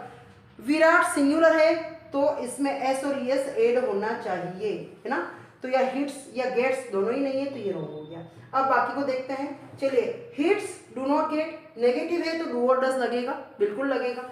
अब डू लगेगा या डज लगेगा ये कौन डिसाइड करेगा? हमारा सब्जेक्ट। सब्जेक्ट क्या है? Virat. Virat is a singular subject, तो यहाँ पर डू लगेगा या फिर डज लगेगा? ये बताइए आप कि क्या लगेगा? बिल्कुल डज लगेगा, ठीक है ना। तो हिट्स करेक्ट है लेकिन डू नॉट नहीं हो सकता, ठीक है, ये भी रॉन्ग। हिट्स करेक्ट है, डज नॉट गेट ये करेक्ट हो सकता है, लेकिन यहाँ पर भी तो यही है, हिट्स डज नॉट गेट्स। अब दोनों में कौन सा आंसर करेक्ट है? बिल्कुल ये करेक्ट है। क्यों? क्योंकि जब हमने डज लगा दिया तो उसके बाद गेट्स में यानी कि एस और एस वर्ब में नहीं आएगा, जो कि यहाँ पर है। इसलिए हमारा करेक्ट आंसर क्या है? Hits does not gate is the correct answer. I hope समझ में आया होगा आपको। आगे बढ़ते हैं नेक्स्ट यूज की तरफ। नेक्स्ट यूज की तरफ बढ़ते हैं। नेक्स्ट यूज है जो कि मैंने दोनों को एक में ही डाला है, न्यूज़पेपर हेडलाइंस और प्रोवर्ब्स। न्यूज़पेपर हेडलाइंस आप हर रोज अगर इंग्लिश न्यूज़पेपर पढ़ते हैं तो उनकी जो हेडलाइंस, उनका मैटर नहीं, हेडलाइंस के बारे में बात कर रही हूँ, जो हेडलाइन होती है वो होती है वर्ब की फर्स्ट फॉर्म, मतलब प्रेजेंट इंडेफिनिट टेंस। मैं बार बार वर्ब की फर्स्ट फॉर्म इसलिए यूज कर रही हूँ कि प्रेजेंट इंडेफिनिट टेंस मतलब वर्ब की फर्स्ट फॉर्म है ना, सिंगुलर है तो एस लगाओ, नहीं है तो नहीं लगाओ, ठीक है ना। तो प्रेजेंट इंडेफिनिट टेंस में ही होती है कौन क्या चीज, न्यूज़पेपर की हेडलाइंस। कभी भी अब देखिएगा, अगर नहीं देखा है, इंग्लिश न्यूज़पेपर उठाएगा और उसकी हेडलाइन जब पढ़ेंगे तो वो वर्ब की फर्स्ट फॉर्म में नजर आएगी, ठीक है। तो यहाँ पर है द एजुकेशन मिनिस्टर रिजाइन, जो शिक्षा मंत्री है उसने क्या कर दिया है, रिजाइन कर दिया। भले ही ये न्यूज कल की है लेकिन आएगी ये प्रेजेंट इंडेफिनिट यानी कि वर्ब की फर्स्ट फॉर्म में एस और ईएस सिंगुलर के साथ, ठीक है। तो द एजुकेशन मिनिस्टर क्या है, ये सिंगुलर है, बिल्कुल एक ही आदमी है तो सिंगुलर है। फिर रिजाइन की जगह क्या आ जाएगा, ऑब्वियसली रिजाइन्स आ जाएगा। कहाँ है, दिस इज रिजाइन्स, यहाँ पर रिजाइंड है, वर्ब की सेकंड फॉर्म गलत, रिजाइन सिंगुलर है इसलिए रिजाइन नहीं आएगा। डू नॉट रिजाइन भी नहीं आएगा, अगर डज होता तो फिर भी सोच सकते थे, लेकिन यहाँ पर डू नहीं है, डज नहीं है, डू है। तो हमारा कौन सा आंसर करेक्ट है बेटा, resigns. The education minister singular इसलिए रिजाइन के साथ एस और एस लग गया। दूसरा है प्रोवर्ब्स। प्रोवर्ब्स क्या होता है, मुहावरे या कहावतें। क्या है बेटा, कहावतें। कहावतें जो होती है, प्रोवर्ब्स जो होती है, उनके साथ भी हम प्रेजेंट इंडेफिनिट यानी वर्ब की फर्स्ट फॉर्म का यूज करते हैं। देख लीजिए, an apple a day keep the doctors away, एक एप्पल हर दिन का डॉक्टर्स को दूर रखता है। ये तो बहुत ही आसान कहावतें सुना ही होगा, मुहावरे हैं सुना ही होगा। तो इनमें भी हम वर्ब की फर्स्ट फॉर्म यूज करते हैं। एन एप्पल अ डे, एक दिन का एक Apple, keep the doctor away. देखिए सिंगुलर है या प्लूरल, एन एप्पल सिंगुलर है तो हम कीप की जगह क्या लगा देंगे, कीप्स लगा देंगे। एन एप्पल अ डे, ये कहावत सुनी होगी, तो वो कहावतें हमेशा किस में आएगी, प्रेजेंट इंडेफिनिट यानी वर्ब की फर्स्ट फॉर्म में।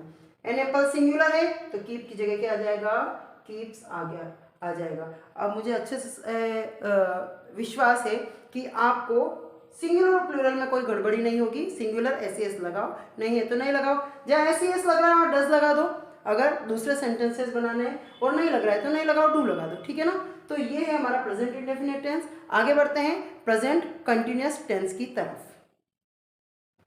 चलिए बात करते हैं प्रेजेंट कंटिन्यूअस टेंस की। प्रेजेंट कंटिन्यूअस टेंस कहाँ यूज होता है, ऐसे काम जो वर्तमान समय में लगातार चल रहे हैं उनके लिए प्रेजेंट कंटिन्यूअस टेंस आता है। जैसे मैं इस वक्त क्या कर रही हूँ, इस वक्त मैं पढ़ा रही हूँ और आप पढ़ रहे हैं, तो ये प्रेजेंट कंटिन्यूअस टेंस है। इस वक्त अगर आपकी बहन या आपकी सिस्टर खाना खा रही है तो वो प्रेजेंट कंटिन्यूअस टेंस का काम करता है। तो प्रेजेंट कंटिन्यूअस टेंस में हमेशा जहाँ जहाँ कंटिन्यूअस वर्ब के फर्स्ट फॉर्म में आईएनजी लगाते हैं, ये है प्रेजेंट कंटिन्यूअस टेंस। जहां जहां मैंने बोला था कंटिन्यूअस वर्ब दिखाई दे, वर्ब की फर्स्ट फॉर्म में क्या लगाना है, आईएनजी लगाना है, बिल्कुल।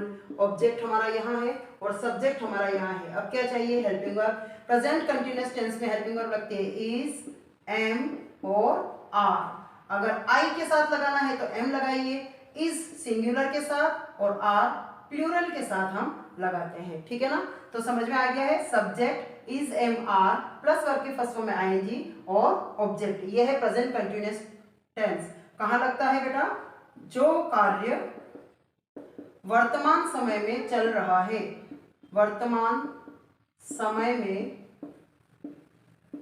चल रहा है,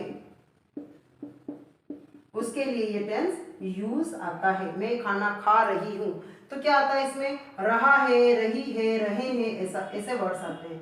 रहा है, रही है ना। अब वहां पे हिंदी में लिखा हुआ नहीं आएगा रहा है, रही है, हमें समझना है कि जो काम इस वक्त चल रहा है। कैसे समझेंगे, इन कीवर्ड्स के जरिए, जहां पर now, at this moment, at present, right now, इस तरह के वर्ड्स आ जाए वहां पर हम प्रेजेंट कंटिन्यूअस टेंस लगाते हैं। नाउ यानी अभी, इस वक्त यानी कोई काम अभी चल रहा है, एट दिस टाइम भी अभी, इस वक्त, एट प्रेजेंट इस समय, ये सारे ही अभी इस समय को दर्शाते हैं। और इस समय में अगर कोई काम हो रहा है मतलब वो कंटिन्यूअस टेंस में है ना, लगातार चलने को प्रेजेंट कंटिन्यूअस टेंस कहते हैं, ठीक है। चलो क्वेश्चन लेते हैं। विनीत देश राइट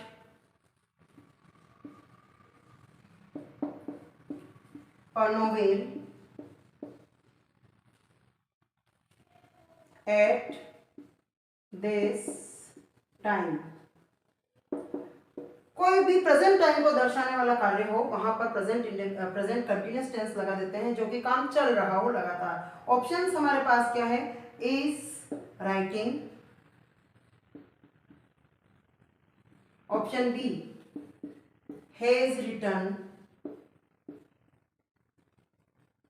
ऑप्शन सी हमारे पास है वॉज राइटिंग, और ऑप्शन डी हमारे पास है हैज बीन राइटिंग। जी कौन सा आंसर है? देखिए सबसे पहले तो इस लाइन को पढ़ के हमें ये पता करना है कि टेंस कौन सा है। टेंस के लिए हमने यहाँ पर देखा कि हमें एट दिस टाइम दिखाई दे रहा है, और एट दिस टाइम का मतलब है प्रेजेंट कंटिन्यूअस टेंस, इस वक्त कोई काम हो रहा है, यानी विनीत इस वक्त लिख रहा है। ठीक है, इस वक्त लग रहा है तो प्रेजेंट कंटिन्यूअस है। वर्ब की फर्स्ट फॉर्म में क्या लगाना है? यहाँ पर वर्ब की फर्स्ट फॉर्म आती है आपके पास, तो आईएनजी लगा देना है, ये लग गया आईएनजी। अब विनीत के साथ सिंगुलर है या प्लूरल? सिंगुलर है। इज एम आर में से कौन सी हेल्पिंग वर्ब लगेगी? बिल्कुल, अगर ये सिंगुलर है तो इज लगेगी, इज राइटिंग। तो option A is correct. Hedge perfect में लगता है इसलिए नहीं, क्योंकि काम तो अभी हो रहा है। यहाँ पर वॉज पास्ट हो जाएगा, काम अभी हो रहा है इसलिए नहीं होगा। हैज बीन राइटिंग ये हो सकता है, लेकिन अगर यहाँ पर फॉर और सिंस और चालू होने का काम दे रखा हो तब हम इस टेंस को यूज कर सकते हैं। प्रेजेंट परफेक्ट को वरना नहीं कर सकते। तो हमारा प्रेजेंट कंटिन्यूअस टेंस में is writing is the correct answer. ठीक है ना। एक और क्वेश्चन लेते हैं। My parents waiting for me. My parents wait लिखना है मुझे। My parents wait for me at bus stop. Option हमारे पास है इज वेटिंग, है ना, और यहाँ पर मैं एट दिस टाइम लगा देती हूँ, एट दिस टाइम। ठीक है जी, ये आप हमारे पास। अभी इसको पढ़ के बताइए कौन सा टेंस है। बिल्कुल यहाँ पर एट दिस टाइम का मतलब हो गया इस वक्त। अगर इस वक्त कोई काम हो रहा है वो प्रेजेंट कंटिन्यूअस टेंस में है। तो हमें पता पड़ गया। अब हमें क्या देखना है? सब्जेक्ट देखना है, सिंगुलर और प्लूरल। माई पेरेंट्स लिखा हुआ है, पेरेंट्स यानी मम्मी पापा दोनों, तो यहाँ पर ये हमारा सब्जेक्ट क्या हो गया? प्लूरल हो गया। और जब प्लूरल है तो उसके साथ helping verb is am are में से कौन सी लगेगी? बिल्कुल आर लगेगी। ठीक है ना। अब बताइए कौन सा आंसर करेक्ट है? Is waiting, are waiting, waits या हेड वेटेड? बिल्कुल are waiting is the correct answer. तो आई होप आपको समझ में आ गया प्रेजेंट कंटिन्यूअस टेंस कहाँ यूज होता है? जो काम अभी चल रहा है, इज एम आर के साथ वर्ब की फर्स्ट फॉर्म में आईएनजी लगाना है। देखते हैं प्रेजेंट परफेक्ट टेंस क्या है।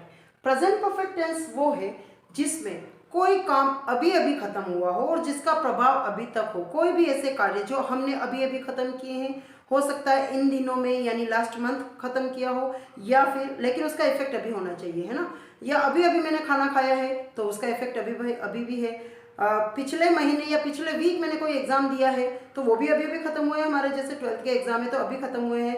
अभी अभी मैंने कोई कॉम्पिटिटिव एग्जाम दिया है, तो जो काम जो पूरा तो हो चुका है, परफेक्ट का मतलब पूरा तो हो चुका है, लेकिन उसका इफेक्ट अभी भी है, वो अभी अभी ही खत्म हुए हैं। अब इसका मतलब ये नहीं कि मैंने अभी 1 मिनट पहले ही खत्म हुआ, पिछले महीने खत्म हो सकता है, लेकिन इफेक्ट अभी भी होना चाहिए। तो ऐसे कार्य जो पास्ट में स्टार्ट होकर अभी अभी खत्म हुए हैं उसके लिए हम इस टेंस का यूज करते हैं। ठीक है ना। तो प्रेजेंट परफेक्ट टेंस वे कार्य जो अभी अभी समाप्त हुए हैं और जिनका प्रभाव अभी भी है उनके लिए हम इस टेंस का यूज कर सकते हैं। परफेक्ट मतलब काम का खत्म हो जाना, प्रेजेंट का मतलब वर्तमान में। इसका जो स्ट्रक्चर है वो क्या हो जाएगा? जहां जहां परफेक्ट वर्ब की कौन सी फॉर्म? बिल्कुल वर्ब की थर्ड फॉर्म। ऑब्जेक्ट यहाँ है हमारा, सब्जेक्ट यहाँ है, और हेल्पिंग वर्ब कौन सी लेंगे? मैंने बताया जहां परफेक्ट आ जाए वहां पर हेज है, हेड में से कोई एक हेल्पिंग वर्ब लगेगी, क्योंकि ये प्रेजेंट है इसलिए यहाँ पर हेज और हेव लगेगी। अब हेज कहाँ और हेव कहाँ? जहां पर सिंगुलर वहां पर हेज लगाओ, जहां पर प्लूरल वहां पर हेव लगाओ।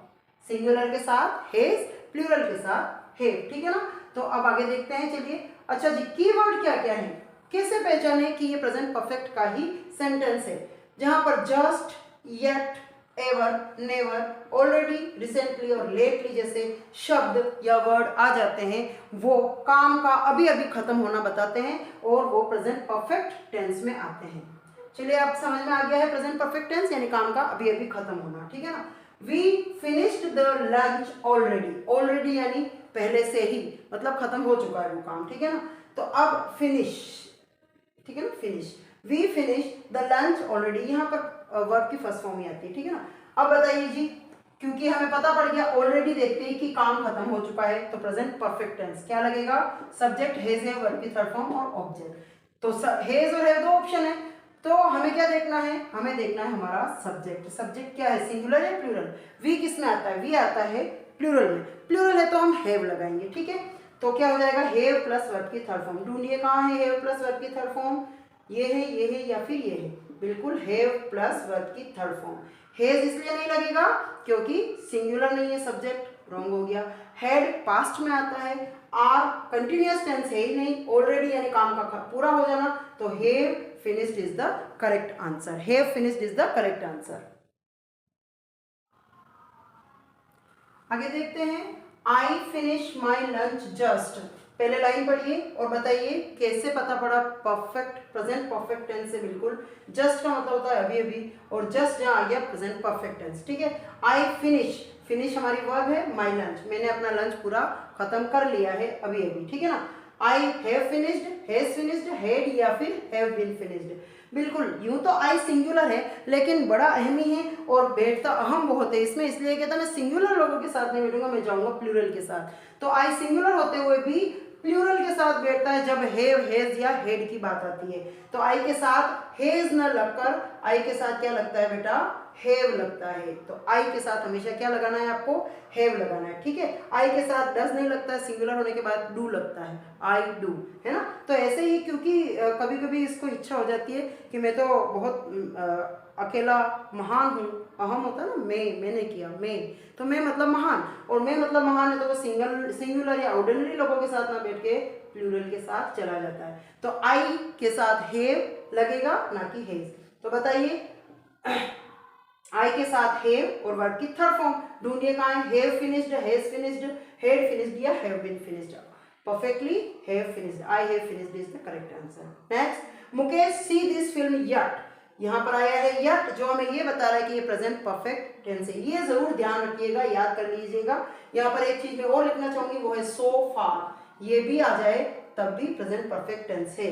तो Mukesh see this film yet, अब have not seen, has not seen, had not seen या seen. Mukesh seen this film, ये तो नहीं हो सकता, वर्ब की थर्ड फॉर्म नहीं होगी बिना किसी हेल्पिंग वर्ब के। हैव नॉट सीन, हैव कैसे आएगा भी, ये तो प्लूरल के साथ आता है तो नहीं आ सकता। हैज नॉट सीन ये हो सकता है, हैड नॉट सीन भी नहीं हो सकता है क्योंकि येट आया है जो कि प्रेजेंट परफेक्ट को दिखाता है, और जब प्रेजेंट परफेक्ट है तो has not scene is the correct answer. कौन सा आंसर आएगा, हैज नॉट सीन। हैड क्यों नहीं आएगा, क्योंकि ये पास्ट नहीं है, येट मतलब अभी अभी।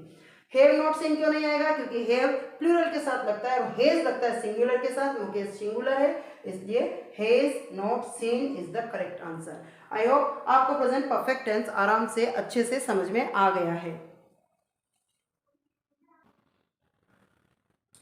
देखिए प्रेजेंट परफेक्ट कंटिन्यूअस टेंस अब हम पढ़ने वाले हैं। तो प्रेजेंट परफेक्ट कंटिन्यूअस टेंस कहाँ लगता है, ऐसे कार्य, वे कार्य जो पास्ट के किसी समय में शुरू हुए हो, कोई काम जो कि हमारे कुछ टाइम पहले शुरू हुआ हो, अभी भी चल रहा हो, और वो काम अभी भी चल रहा है, जैसे हम थोड़ी देर पहले से टेंस चालू किया था, अभी भी चल रहे हैं, निकट भविष्य में चलते रहने की संभावना हो, और वो काम निकट भविष्य में मतलब नियर फ्यूचर में भी चलते रहेंगे।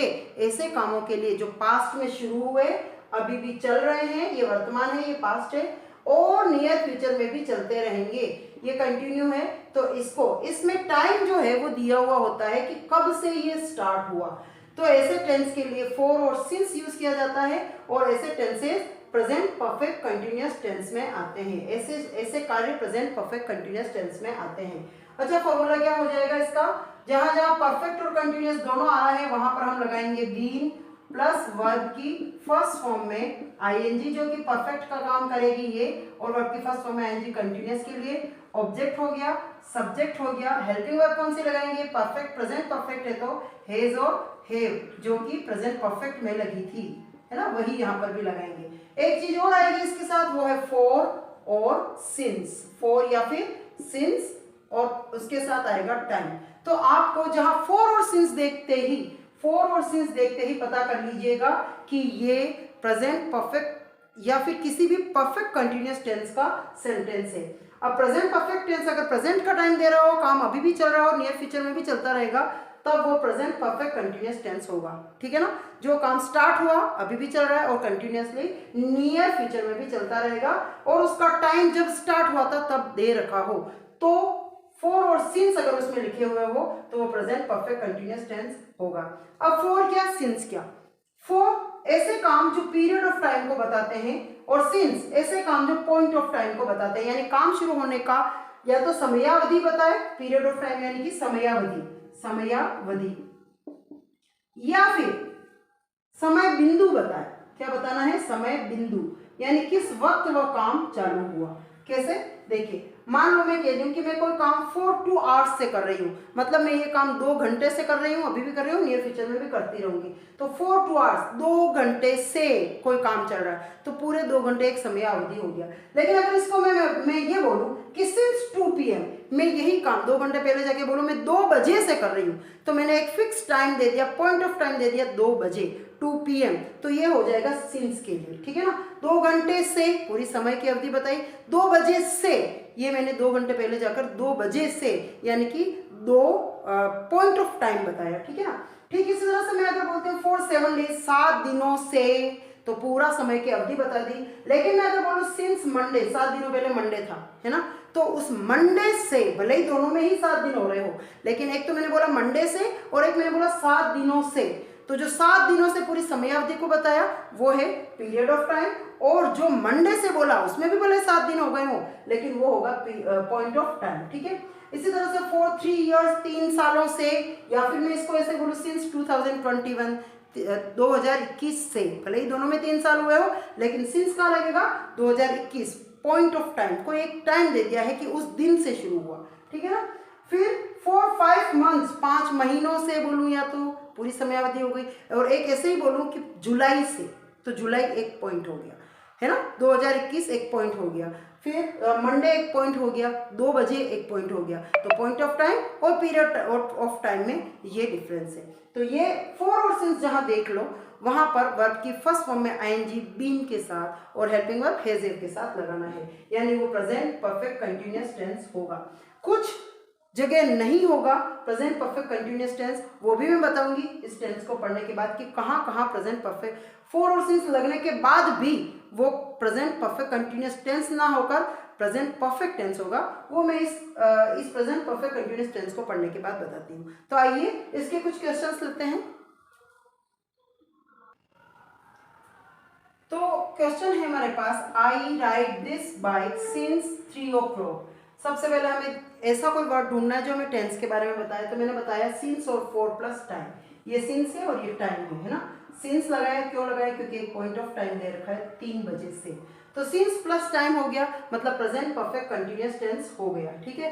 अब इसमें ऐसा कुछ नहीं बता रखा है जो हमें पास्ट में ले जाए, पास्ट के बारे में बताया, तो ये पास्ट परफेक्ट कंटिन्यूअस या फ्यूचर परफेक्ट कंटिन्यूअस नहीं है। ठीक है ना? तो 3 बजे से, 3 बजे से तो प्रेजेंट ही होगा ना, तो 3 बजे से वो गाड़ी चला रही है, चला रहा है। ठीक है? कौन? वो नहीं, मैं। ठीक है? मैं राइट, मैं 3 बजे से गाड़ी या बाइक चला रहा हूँ। ठीक है? तो आई के साथ क्या लगेगा? देखिए, प्रेजेंट परफेक्ट कंटिन्यूअस टेंस में subject has have been plus verb की फर्स्ट फॉर्म में आईएनजी और ऑब्जेक्ट, तो हैज हैव बीन, हैज कहाँ, हैव कहाँ, हैज सिंगुलर के साथ, हैव प्लूरल के साथ, लेकिन आई भी कहाँ बैठता है? हैव के साथ, तो आई के साथ भी हम हैव लगाएंगे। ठीक है? तो बताइए आंसर कौन सा है? हैव रोड नहीं, हैव तो है लेकिन ये होंगे। फिर हैव बीन राइडिंग, ये हो सकता है। हैज बीन राइडिंग, ये भी हो सकता है। और हेड रोड, हेड भी होंगे पास्ट टेंस से। हैज इसलिए नहीं हो सकता है, क्यों? क्योंकि आई के साथ हैव लगता है, हैज नहीं लगता है, जो कि यहाँ है। ठीक है ना? तो ये हमारा करेक्ट आंसर है, हैज नहीं हो सकता। बाकी ये भी प्रेजेंट परफेक्ट है, लेकिन सिंगुलर सब्जेक्ट होता तो ये होता है, आई हमेशा हैव के साथ आ जाता है, तो have been riding is the correct answer. समझ में आया कैसे 4 और सिंस प्लस टाइम दिया हो, प्रेजेंट परफेक्ट कंटिन्यूअस टेंस, बशर्ते कि वो काम अभी भी जारी है। नेक्स्ट क्वेश्चन हमारा है, Vinay work in this company for 4 years। पहचानिए कौन सा टेंस यूज किया गया है? बिल्कुल 4 और सिंस हो और टाइम दिया हुआ हो, ये 4 है, ये टाइम है, तो हमें पता पड़ गया है कि ये प्रेजेंट परफेक्ट कंटिन्यूअस टेंस का सेंटेंस है। अब इसमें क्या लगेगा? हैज हैव प्लस वर्ब की फर्स्ट फॉर्म में आएंगे, has have been plus verb की फर्स्ट फॉर्म में आएंगे। हैज बीन नहीं है, रॉन्ग। हैज बीन वर्किंग, ये हो सकता है। हैड बीन वर्किंग नहीं हो सकता, पास्ट टेंस नहीं है क्योंकि काम अभी भी चल रहा है। और हेड वर्क भी नहीं हो सकता। Correct answer is has been working. I hope आपको ये समझ में आ गया। अब मैं आपको ये बताने वाली हूँ कि कहाँ कहाँ पर 4 और सिंस होते हुए भी वर्ब की फर्स्ट फॉर्म में आईएनजी नहीं लगता है और वो प्रेजेंट परफेक्ट कंटिन्यूअस की जगह प्रेजेंट परफेक्ट में यूज किया जाता है। देखिए, ऐसी वर्ब जिनको हम सिर्फ महसूस कर सकते हैं, जिन्हें हम कहते हैं स्टेट वर्ब, और उन्हें हम छू नहीं सकते, वो एक्शन वर्ब नहीं होती है, उनमें हम आईएनजी नहीं लगा सकते। और जब हम उसमें आईएनजी नहीं लगा सकते तो वो न तो प्रेजेंट परफेक्ट कंटिन्यूस में आएगा और न ही वो कंटिन्यूस में आएगा, यानी किसी भी कंटिन्यूस में आईएनजी नहीं लगेगा तो किसी भी कंटिन्यूस में वो नहीं आएगा। कौन कौन सी वर्ब हो सकती है? देखिए स्टेट वर्ब्स होती है, जैसे नो, नो यानी किसी को जानना। अब जानना में कोई काम हो रहा है, एक्शन हो रहा है? नहीं, ये एक स्टेट वर्ब है जिसे फील किया जा सकता है। ठीक, लव, लव भी एक स्टेट वर्ब है, किसी को प्यार करते हैं तो करते हैं, उसमें कोई एक्शन नहीं है तो वो भी एक स्टेट वर्ब है। हेट, किसी को नफरत करना। Remember, forget, taste, smell, believe, own, ये सारी और भी बहुत सारी है। तो इन सब में क्या हो सकता है? आईएनजी नहीं लगता है, क्योंकि ये सारे स्टेट वर्ब है और इनमें नहीं लगता। मान लीजिए किसी में लग रहा है तो इसका मतलब अलग हो जाता है। जैसे ये टेस्ट है तो कभी कभी सुना होगा आपने टेस्टिंग। टेस्टिंग हो सकता है, लेकिन कब? जब आप इस चीज को उठाकर खा रहे हैं तो ये क्रिया हो रही है, तब आप टेस्टिंग लगा सकते हैं। लेकिन अगर आपको टेस्ट किया और स्वाद आ रहा है तो उसमें आप टेस्टिंग नहीं लगा सकते। स्वाद एक फील करने वाला क्रिया है और उसमें नहीं लगा सकते, उसमें सिर्फ टेस्ट से लगाना पड़ेगा, उसमें सिर्फ टेस्ट लगाना पड़ेगा, टेस्ट से लगाना पड़ेगा, उसमें आईएनजी नहीं लगा सकते। तो जहां आईएनजी नहीं लगा सकते हैं वो प्रेजेंट परफेक्ट कंटिन्यूअस टेंस होने के बावजूद भी, उसमें फोर और सिंस होने के बावजूद भी वो प्रेजेंट परफेक्ट में लगेगा। और अगर वो प्रेजेंट कंटिन्यूअस टेंस है उसके बावजूद भी उसमें प्रेजेंट सिंपल ही लगेगा। कैसे? एग्जांपल से देखते हैं। देखिए फर्स्ट एग्जांपल है हमारे पास, I love her for 6 month. 4 आ गया, टाइम आ गया, ठीक है ना, 6 मंथ। तो ये हो गया प्रेजेंट परफेक्ट कंटिन्यूअस टेंस। लेकिन क्योंकि ये लव एक ऐसी क्रिया है जिसे महसूस किया जाता है, जिसे एक्शन में तब्दील नहीं किया जा सकता, तो यहाँ पर आईएनजी नहीं लग सकता, और आईएनजी नहीं लग सकता तो यहाँ पर कंटिन्यूअस टेंस हो ही नहीं सकता। तो फिर क्या होगा? ये प्रेजेंट परफेक्ट टेंस हो जाएगा, यानी वर्ब की फर्स्ट हैज हैव के साथ वर्ब की third form. Have been, loving नहीं हो सकता, लविंग होता ही नहीं है, ठीक है ना। लव ये तो हो ही नहीं सकता क्योंकि फोर और सिंस आ रहा है, तो या तो परफेक्ट कंटिन्यूअस होगा या परफेक्ट टेंस होगा, ठीक है ना, प्रेजेंट परफेक्ट होगा। तो हैव लव्ड ये हो सकता है, आई हैव लव्ड। क्या हो सकता है बेटा? हैव आ गया आई के साथ और लव्ड हो गया वर्ब की थर्ड फॉर्म। क्यों लगाया ऐसा? क्योंकि एक स्टेट वर्ब है। और एन लविंग भी नहीं हो सकता क्योंकि आईएनजी नहीं आ सकता। आईएनजी नहीं हो सकता तो वो कंटिन्यूअस भी नहीं हो सकता है और प्रेजेंट परफेक्ट कंटिन्यूअस भी नहीं हो सकता है। तो ये प्रेजेंट परफेक्ट कंटिन्यूअस टेंस होने के बावजूद भी, फोर और सिंस आने के बावजूद भी क्या लगा?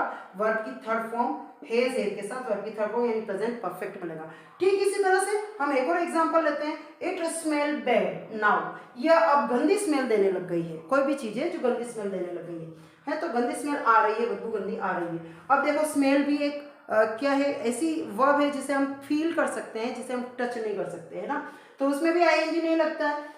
अगर लगेगा तो या तो वो नाउन बन जाएगा तब लगेगा, अगर वर्ब है तो उसमें आईएनजी नहीं लगेगा, ठीक है। और ऐसी वर्ब जिसमें सिर्फ महसूस किया जाना हो, स्मेलिंग नहीं हो सकता, आईएनजी नहीं लगेगा। स्मेल्स, स्मेलिंग आईएनजी नहीं लग सकता, प्रेजेंट कंटिन्यूअस टेंस है। ये देखिए नाउ आया है, प्रेजेंट कंटिन्यूअस टेंस है, तो इसमें नाउ आने के बावजूद भी स्मेलिंग नहीं लगेगा, क्या लगेगा? स्मेल्स। क्या लगेगा? प्रेजेंट सिंपल या प्रेजेंट इंडेफिनिट टेंस लगेगा।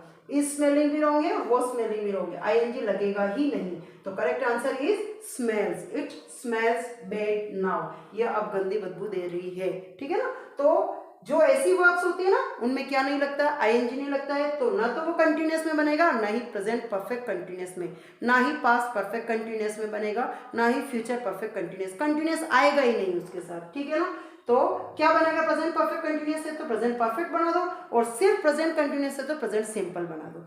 आई होप आपको ये समझ में आ गया होगा कि कहीं कहीं फोर और सिंस होने के बावजूद भी आईएनजी नहीं आकर वो परफेक्ट टेंस में क्यों आता है? इसीलिए आता है क्योंकि वो वर्ब ऐसी होती है जो स्टेट वर्ब होती है। आई होप आपको ये समझ में आया होगा। पास्ट टेंस, पास्ट टेंस में सबसे पहले हम पढ़ने वाले हैं past indefinite tense. Past indefinite tense का क्या मतलब है? पास्ट इंडेफिनिट को हम सिंपल भी बोल सकते हैं, पास्ट सिंपल टेंस। अच्छा, मैंने बताया था कि हमें वर्ब लगानी है ऊपर वाले में first, second, first. Present simple में लगी फर्स्ट में एस और ईएस, वर्ब की फर्स्ट फॉर्म में। यहाँ पे क्या लगेगी? वर्ब की second form, subject plus verb की सेकंड फॉर्म प्लस ऑब्जेक्ट। और जरूरत पड़ी यानी कि नेगेटिव इंट्रोगेटिव सेंटेंस बनाने हैं तो वहां पर हम एक हेल्पिंग वर्ब लगाएंगे, वो है डिड। चाहे सिंगुलर हो चाहे प्लूरल हो, उन सब के साथ हम क्या लगाएंगे, डिड। और डिड लगते ही ये वर्ब की सेकंड फॉर्म है वो बन जाएगी वर्ब की फर्स्ट फॉर्म, ठीक है ना। अच्छा, कहाँ यूज होता है ये टेंस, जो काम पास्ट में हो गए, जिनका अभी कोई इफेक्ट नहीं है, उनको वहां पर हम पास्ट सिंपल टेंस यूज करते हैं। कैसे पहचाने कि पास्ट सिंपल टेंस है, ऐसे वर्ड्स दिए हुए हो, ऐसे कीवर्ड्स हो जहां पर सीधा हमें वो पास्ट की तरफ ले जाए, है ना। जैसे यस्टरडे कल, अगो, अगो यानी भी पास्ट के लिए, लास्ट नाइट पिछली रात, प्रीवियस नाइट हो गया, इन लास्ट जुलाई, यानी कोई ना कोई इंडिकेशन, इन 2029 जो कि एक बीता हुआ वर्ष है। तो ये सारे जो कीवर्ड्स है सीधा आपको पास्ट सिंपल में ले जाते हैं। अगर ये वर्ड्स देख लो और एक और टाइम इसके साथ ना दिया हुआ हो तो सीधा पास्ट सिंपल में यानी वर्ब की सेकंड फॉर्म लगा देना, ठीक है ना। क्या लगा देंगे, वर्ब की second form. Past simple, yesterday, ago, last night, previous night, ये सब पास्ट में ले जाते हैं सीधा क्लियर पास्ट में, और क्लियर पास्ट में वर्ब की सेकंड फॉर्म लगा देंगे। सिंपल सेंटेंस है तो, और अगर नेगेटिव, इंट्रोगेटिव, इंट्रोनेगेटिव बनाने तो हेल्पिंग वर्ब की जरूरत होगी, वो होगी डिड, और डिड लगने के बाद वर्ब की फर्स्ट फॉर्म लगा देंगे। They go yesterday from my house, they go yesterday, yesterday देखा, पास्ट सिंपल हो गया। पास्ट सिंपल आते ही वर्ब की कौन सी फॉर्म हो जाएगी, सेकेंड फॉर्म। गो की सेकेंड फॉर्म कौन सी होती है, वेंट, तो went is the correct answer, ठीक है ना। तो क्या समझ में आया हमको, वेंट क्या है, हमारा करेक्ट आंसर है। They went yesterday from my house. तो समझ में आ गया है कि सीधे कीवर्ड्स आपको पास्ट सिंपल में ले जाएंगे। अब देखिए एक और क्वेश्चन है हमारे पास, they not surprise last night. Last night आते ही हम चलेंगे सीधा पास्ट में, ठीक है ना। पास्ट में क्या लगाते हैं हम, वर्ब की सेकंड फॉर्म लगाते हैं, लेकिन यहाँ पर क्या दिया हुआ है, नॉट, यानी कि ये नेगेटिव सेंटेंस है, जहां पर हमें क्या जरूरत पड़ेगी, एक हेल्पिंग वर्ब की, कौन सी होगी, डिड, है ना। डिड हेल्पिंग वर्ब के साथ हम वर्ब की फर्स्ट फॉर्म लगाएंगे। चलिए जी, दे डिड नॉट सरप्राइज, कौन सा आंसर करेक्ट है, डिड और सरप्राइज्ड, सरप्राइज्ड, डिड और सरप्राइज्ड, डिड और सरप्राइजेज। यहाँ पर एक में इसको मिटा देती हूँ, सरप्राइज, ठीक है ना, और सरप्राइजेस, क्योंकि दो एक जैसे लिख दिए थे मैंने। तो बताइए कौन सा आंसर करेक्ट है, डिड करेक्ट है, क्योंकि ये नॉट लगा हुआ है तो डिड आएगा इसमें। फिर दूसरा है सरप्राइज्ड, डिड के साथ हमेशा वर्ब की क्या आती है, फर्स्ट फॉर्म, तो ये रॉन्ग हो गया, ठीक है। डिड सरप्राइज, ये डिड आया और वर्ब की फर्स्ट फॉर्म आ गई, ये करेक्ट है। नॉट यहाँ ऑलरेडी लिखा हुआ है, ठीक है ना। फिर सरप्राइज्ड नहीं हो सकता, पास्ट है, तो क्योंकि नॉट लगा हुआ है तो डिड लगाना पड़ेगा। और डिड सरप्राइजेस, सरप्राइज एस और एस तो पास्ट सिंपल में लगता है, प्रेजेंट सिंपल में लगता है, और ये है पास्ट सिंपल का सेंटेंस। तो हमें समझ में आ गया है कि डिड और सरप्राइज यानी डिड के साथ हम वर्ब की कौन सी फॉर्म लगाएंगे, वर्ब की फर्स्ट फॉर्म लगाएंगे, जो कि यहाँ है, इसलिए this is the correct answer. Did के साथ क्या लगाना है, वर्ब की फर्स्ट फॉर्म, ये डिड और वर्ब की फर्स्ट फॉर्म। यहाँ पर वर्ब की थर्ड फॉर्म है इसलिए नहीं आएगी। डिड क्यों लगाया, क्योंकि एक नेगेटिव सेंटेंस है, इसमें नॉट लगा हुआ है। अगर पीछे क्वेश्चन मार्क लगा हुआ होता तब भी हम वहां पर डिड लगाते।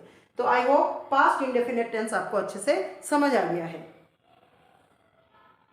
बढ़ते हैं पास्ट कंटिन्यूअस टेंस की तरफ। कंटिन्यू वर्ब की फर्स्ट फॉर्म में आईएनजी होना चाहिए जहां जहां कंटिन्यूअस हो, क्योंकि ये पास्ट है तो क्या लगेगा, इजेमार नहीं लगेगा, वोज और वर लगेगा, ठीक है ना, ठीक है, और ऑब्जेक्ट और सब्जेक्ट, ठीक है।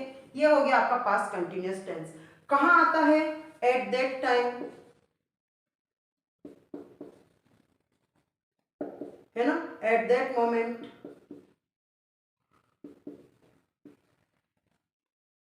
पास्ट में कोई कार्य लगातार चल रहा हो तब वहां पर पास्ट कंटिन्यूअस टेंस आता है। पास्ट में लगातार चलने वाले कार्य के लिए, लगातार चलने वाले कार्य के लिए यह टेंस आता है ना, कार्य के लिए यह टेंस यूज किया जाता है, ठीक है जी। चलिए क्वेश्चन लेते हैं। Vanita dash drive fast at that moment yesterday, ठीक है। Option A is was driving, option B is driving, option C is were driving, और option D is driving. Obviously at that time, at that moment यानी past हो गया, yesterday यानी कल हो गया, कल के साथ समय दिया हुआ है जो कि कंटिन्यूअस चल रहा है, तो हम यहाँ पर क्या लगाएंगे, was driving is the correct answer. Vanita के साथ लगेगा वॉज, सिंगुलर के साथ वॉज लगता है और प्लूरल के साथ लगता है वर, तो कौन सा करेक्ट आंसर है, वॉज ड्राइविंग। जब सेंटेंस व्हाइल और व्हेन से जुड़ा हुआ हो तब प्रेजेंट पास्ट कंटिन्यूअस टेंस में किस तरह से यूज किया जाएगा। देखिए व्हेन से जुड़ा हुआ सेंटेंस और व्हाइल से सेंटेंस जुड़ा हुआ हो तो उसके दो मायने हैं। जब व्हाइल से सेंटेंस जुड़ा हुआ होता है तो मतलब दो काम हो रहे हैं और दोनों पैरेलल चल रहे हैं, यानी मैं अभी आपको पढ़ा रही हूँ और आप उधर खाना खा रहे हैं, है ना, खा रहे थे, ठीक है ना, तो पास्ट में जाना है। तो जब मैं खाना खा रहा था तब मैम पढ़ा रही थी, दोनों पास्ट में कंटिन्यूअस चलने वाले पैरेलल एक्शन है। ठीक इसी तरह से वो वाइल से जुड़े हुए होते हैं तो दोनों तरफ हमें आईएनजी लगाना होता है, दोनों ही सेंटेंसेस में, ठीक है ना, वर्ब के फर्स्ट फॉर्म के साथ आईएनजी। जबकि वेन से जुड़े हुए सेंटेंस जब हो, भले ही वेन आगे आओ भले ही वेन बीच में आओ, तब क्या होता है कि एक काम तो लगातार चल रहा है और दूसरा काम अचानक से उसके बीच में हो गया है, तब हम जो अचानक से हो गया है उसको वर्ब की सेकेंड फॉर्म यानी पास्ट सिंपल में रखते हैं, ठीक है ना। तो यहाँ पर वेन में एक तरफ आएगा आईएनजी और दूसरी तरफ आएगा वर्ब की सेकेंड फॉर्म, है ना, और यहां पर दोनों ही तरफ वर्ब की फर्स्ट फॉर्म में आईएनजी आएगा। समझ आ रहा है, जहां वाइल हो वहां पर दोनों तरफ वर्ब की फर्स्ट फॉर्म में आईएनजी, जहां वेन हो वहां पर कंटिन्यूअस चलने वाले काम में आईएनजी लगाना है, जबकि एकदम से होने वाले काम में वर्ब की फर्स्ट सेकंड फॉर्म लगानी है। देखिए एग्जांपल देखते हैं, Vinay garden when his friend enter. देखिए दो काम हो रहे हैं, विनय गार्डनिंग, गार्डन यानी पानी पिलाना या गार्डनिंग, गार्डन में जो भी काम करते हैं वो करना, तो विनय गार्डनिंग कर रहा था कब, जब उसका फ्रेंड एकदम से आ गया, ठीक है ना। तो काम दो हुए हैं, वो काम कौन सा कंटिन्यू चल रहा था, बिल्कुल गार्डनिंग वाला कंटिन्यू चल रहा था, गार्डन वाला जो काम वो गार्डन में कर रहा है वो कंटिन्यू चल रहा था, तभी अचानक से उसका फ्रेंड एंटर हुआ, यानी ये दूसरा काम है। तो जो काम अचानक से हुआ उसको वर्ब की सेकंड फॉर्म में, जो काम चल रहा था उसको वर्ब की फर्स्ट फॉर्म में आईएनजी के साथ। तो कौन सा ऑप्शन है, was gardening entered, gardening entered, was gardening, was entering, gardening और एंटरिंग, कौन सा आंसर सही है, बिल्कुल जो चल रहा था उसमें आएगा वॉज गार्डनिंग क्योंकि ये काम चल रहा था, और दूसरा काम अचानक से हुआ उसमें आएगा एंटर्ड वर्ब की सेकंड फॉर्म। तो ये हमारा आंसर करेक्ट। अब दूसरा जो सेंटेंस है वो है वाइल से जुड़ा हुआ, ये कौन सा था, वेन से जुड़ा हुआ। इसमें क्या होगा, दोनों काम पैरेलल चल रहे हैं, दोनों काम साथ में चल रहे हैं, तो दोनों तरफ वर्ब की फर्स्ट फॉर्म में आएंगे आएगा।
को, हमारा अगला जो टेंस है वो है फ्यूचर टेंस।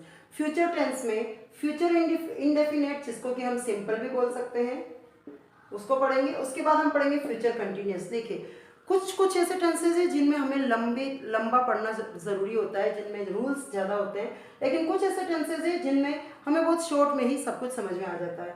तो ये वही टेंस है जिनमें हमें ज़्यादा देर लगाने की या ज़्यादा टाइम लगाने की ज़रूरत नहीं है, बहुत आसान है। क्या है फ्यूचर इंडेफिनेट? वो काम जो भविष्य में होंगे, जो अभी हुए नहीं है, भविष्य में होने वाले कामों के लिए फ्यूचर इंडेफिनेट टेंस का यूज़ किया जाता है।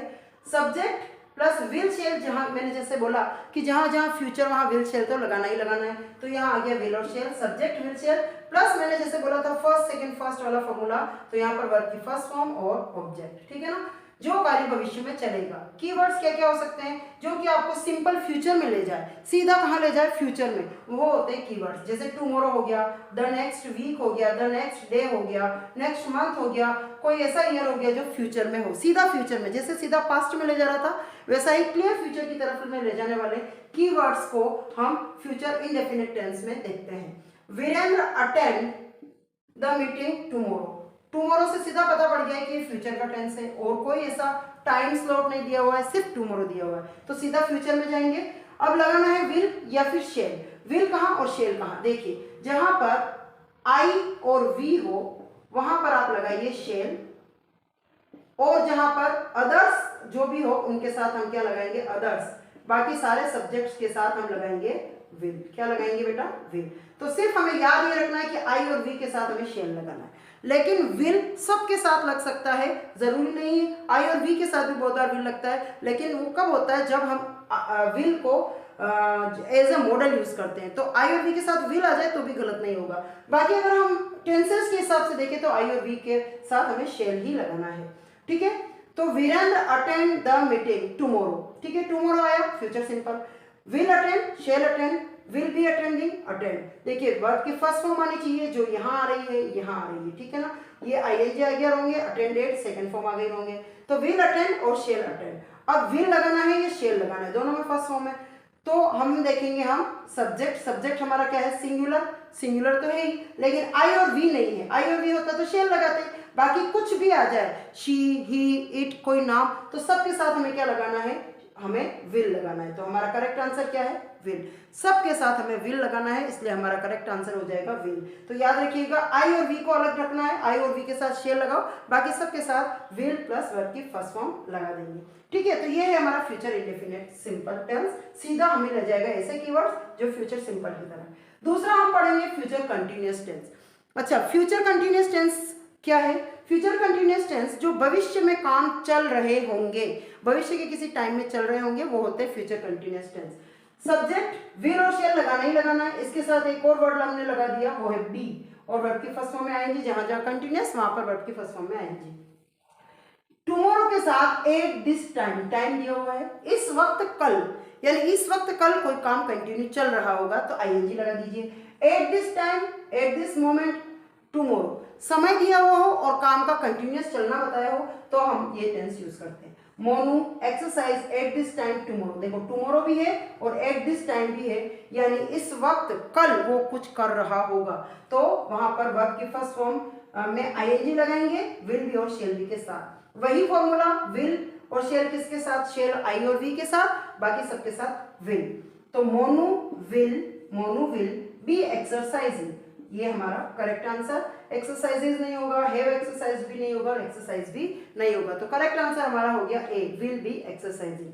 तो समझना यही है, आई और वी के साथ शेल लगाना है, बाकी सबके साथ विल लगाना है। अगर कंटिन्यूअस है भविष्य में तो बी और लगा दीजिए, और अगर नहीं है कंटिन्यूअस सिंपल है जो कि ये कीवर्ड्स के साथ हो तो वहां पर सीधा शेल और विल के साथ वर्ब की फर्स्ट फॉर्म लगा दीजिए।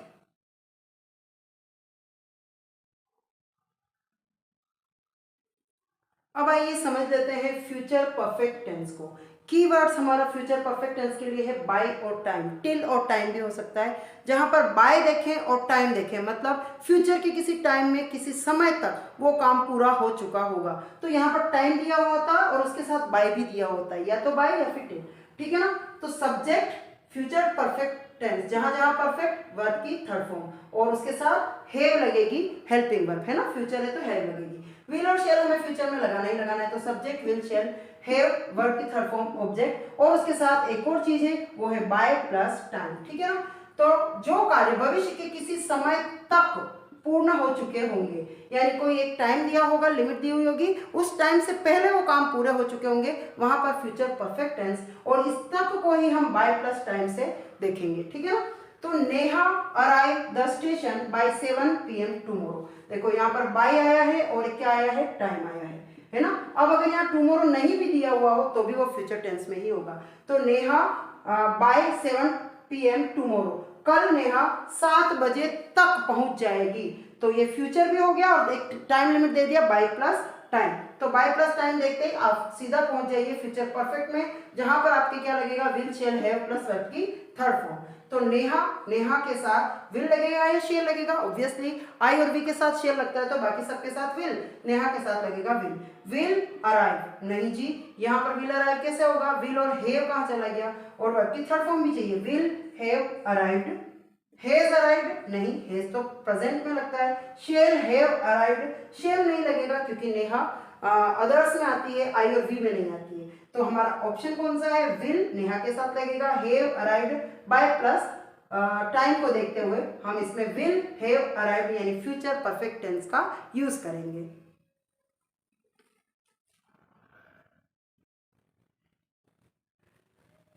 अब हम एक और सेंटेंस देखते हैं, I teach tenses by next week, by आया और टाइम आ गया, टाइम क्या है, नेक्स्ट वीक का, नेक्स्ट वीक यानी फ्यूचर टेंस, तो नेक्स्ट वीक के साथ आया है बाय, बाय के साथ टाइम आने का मतलब है कि फ्यूचर परफेक्ट टेंस, ठीक है।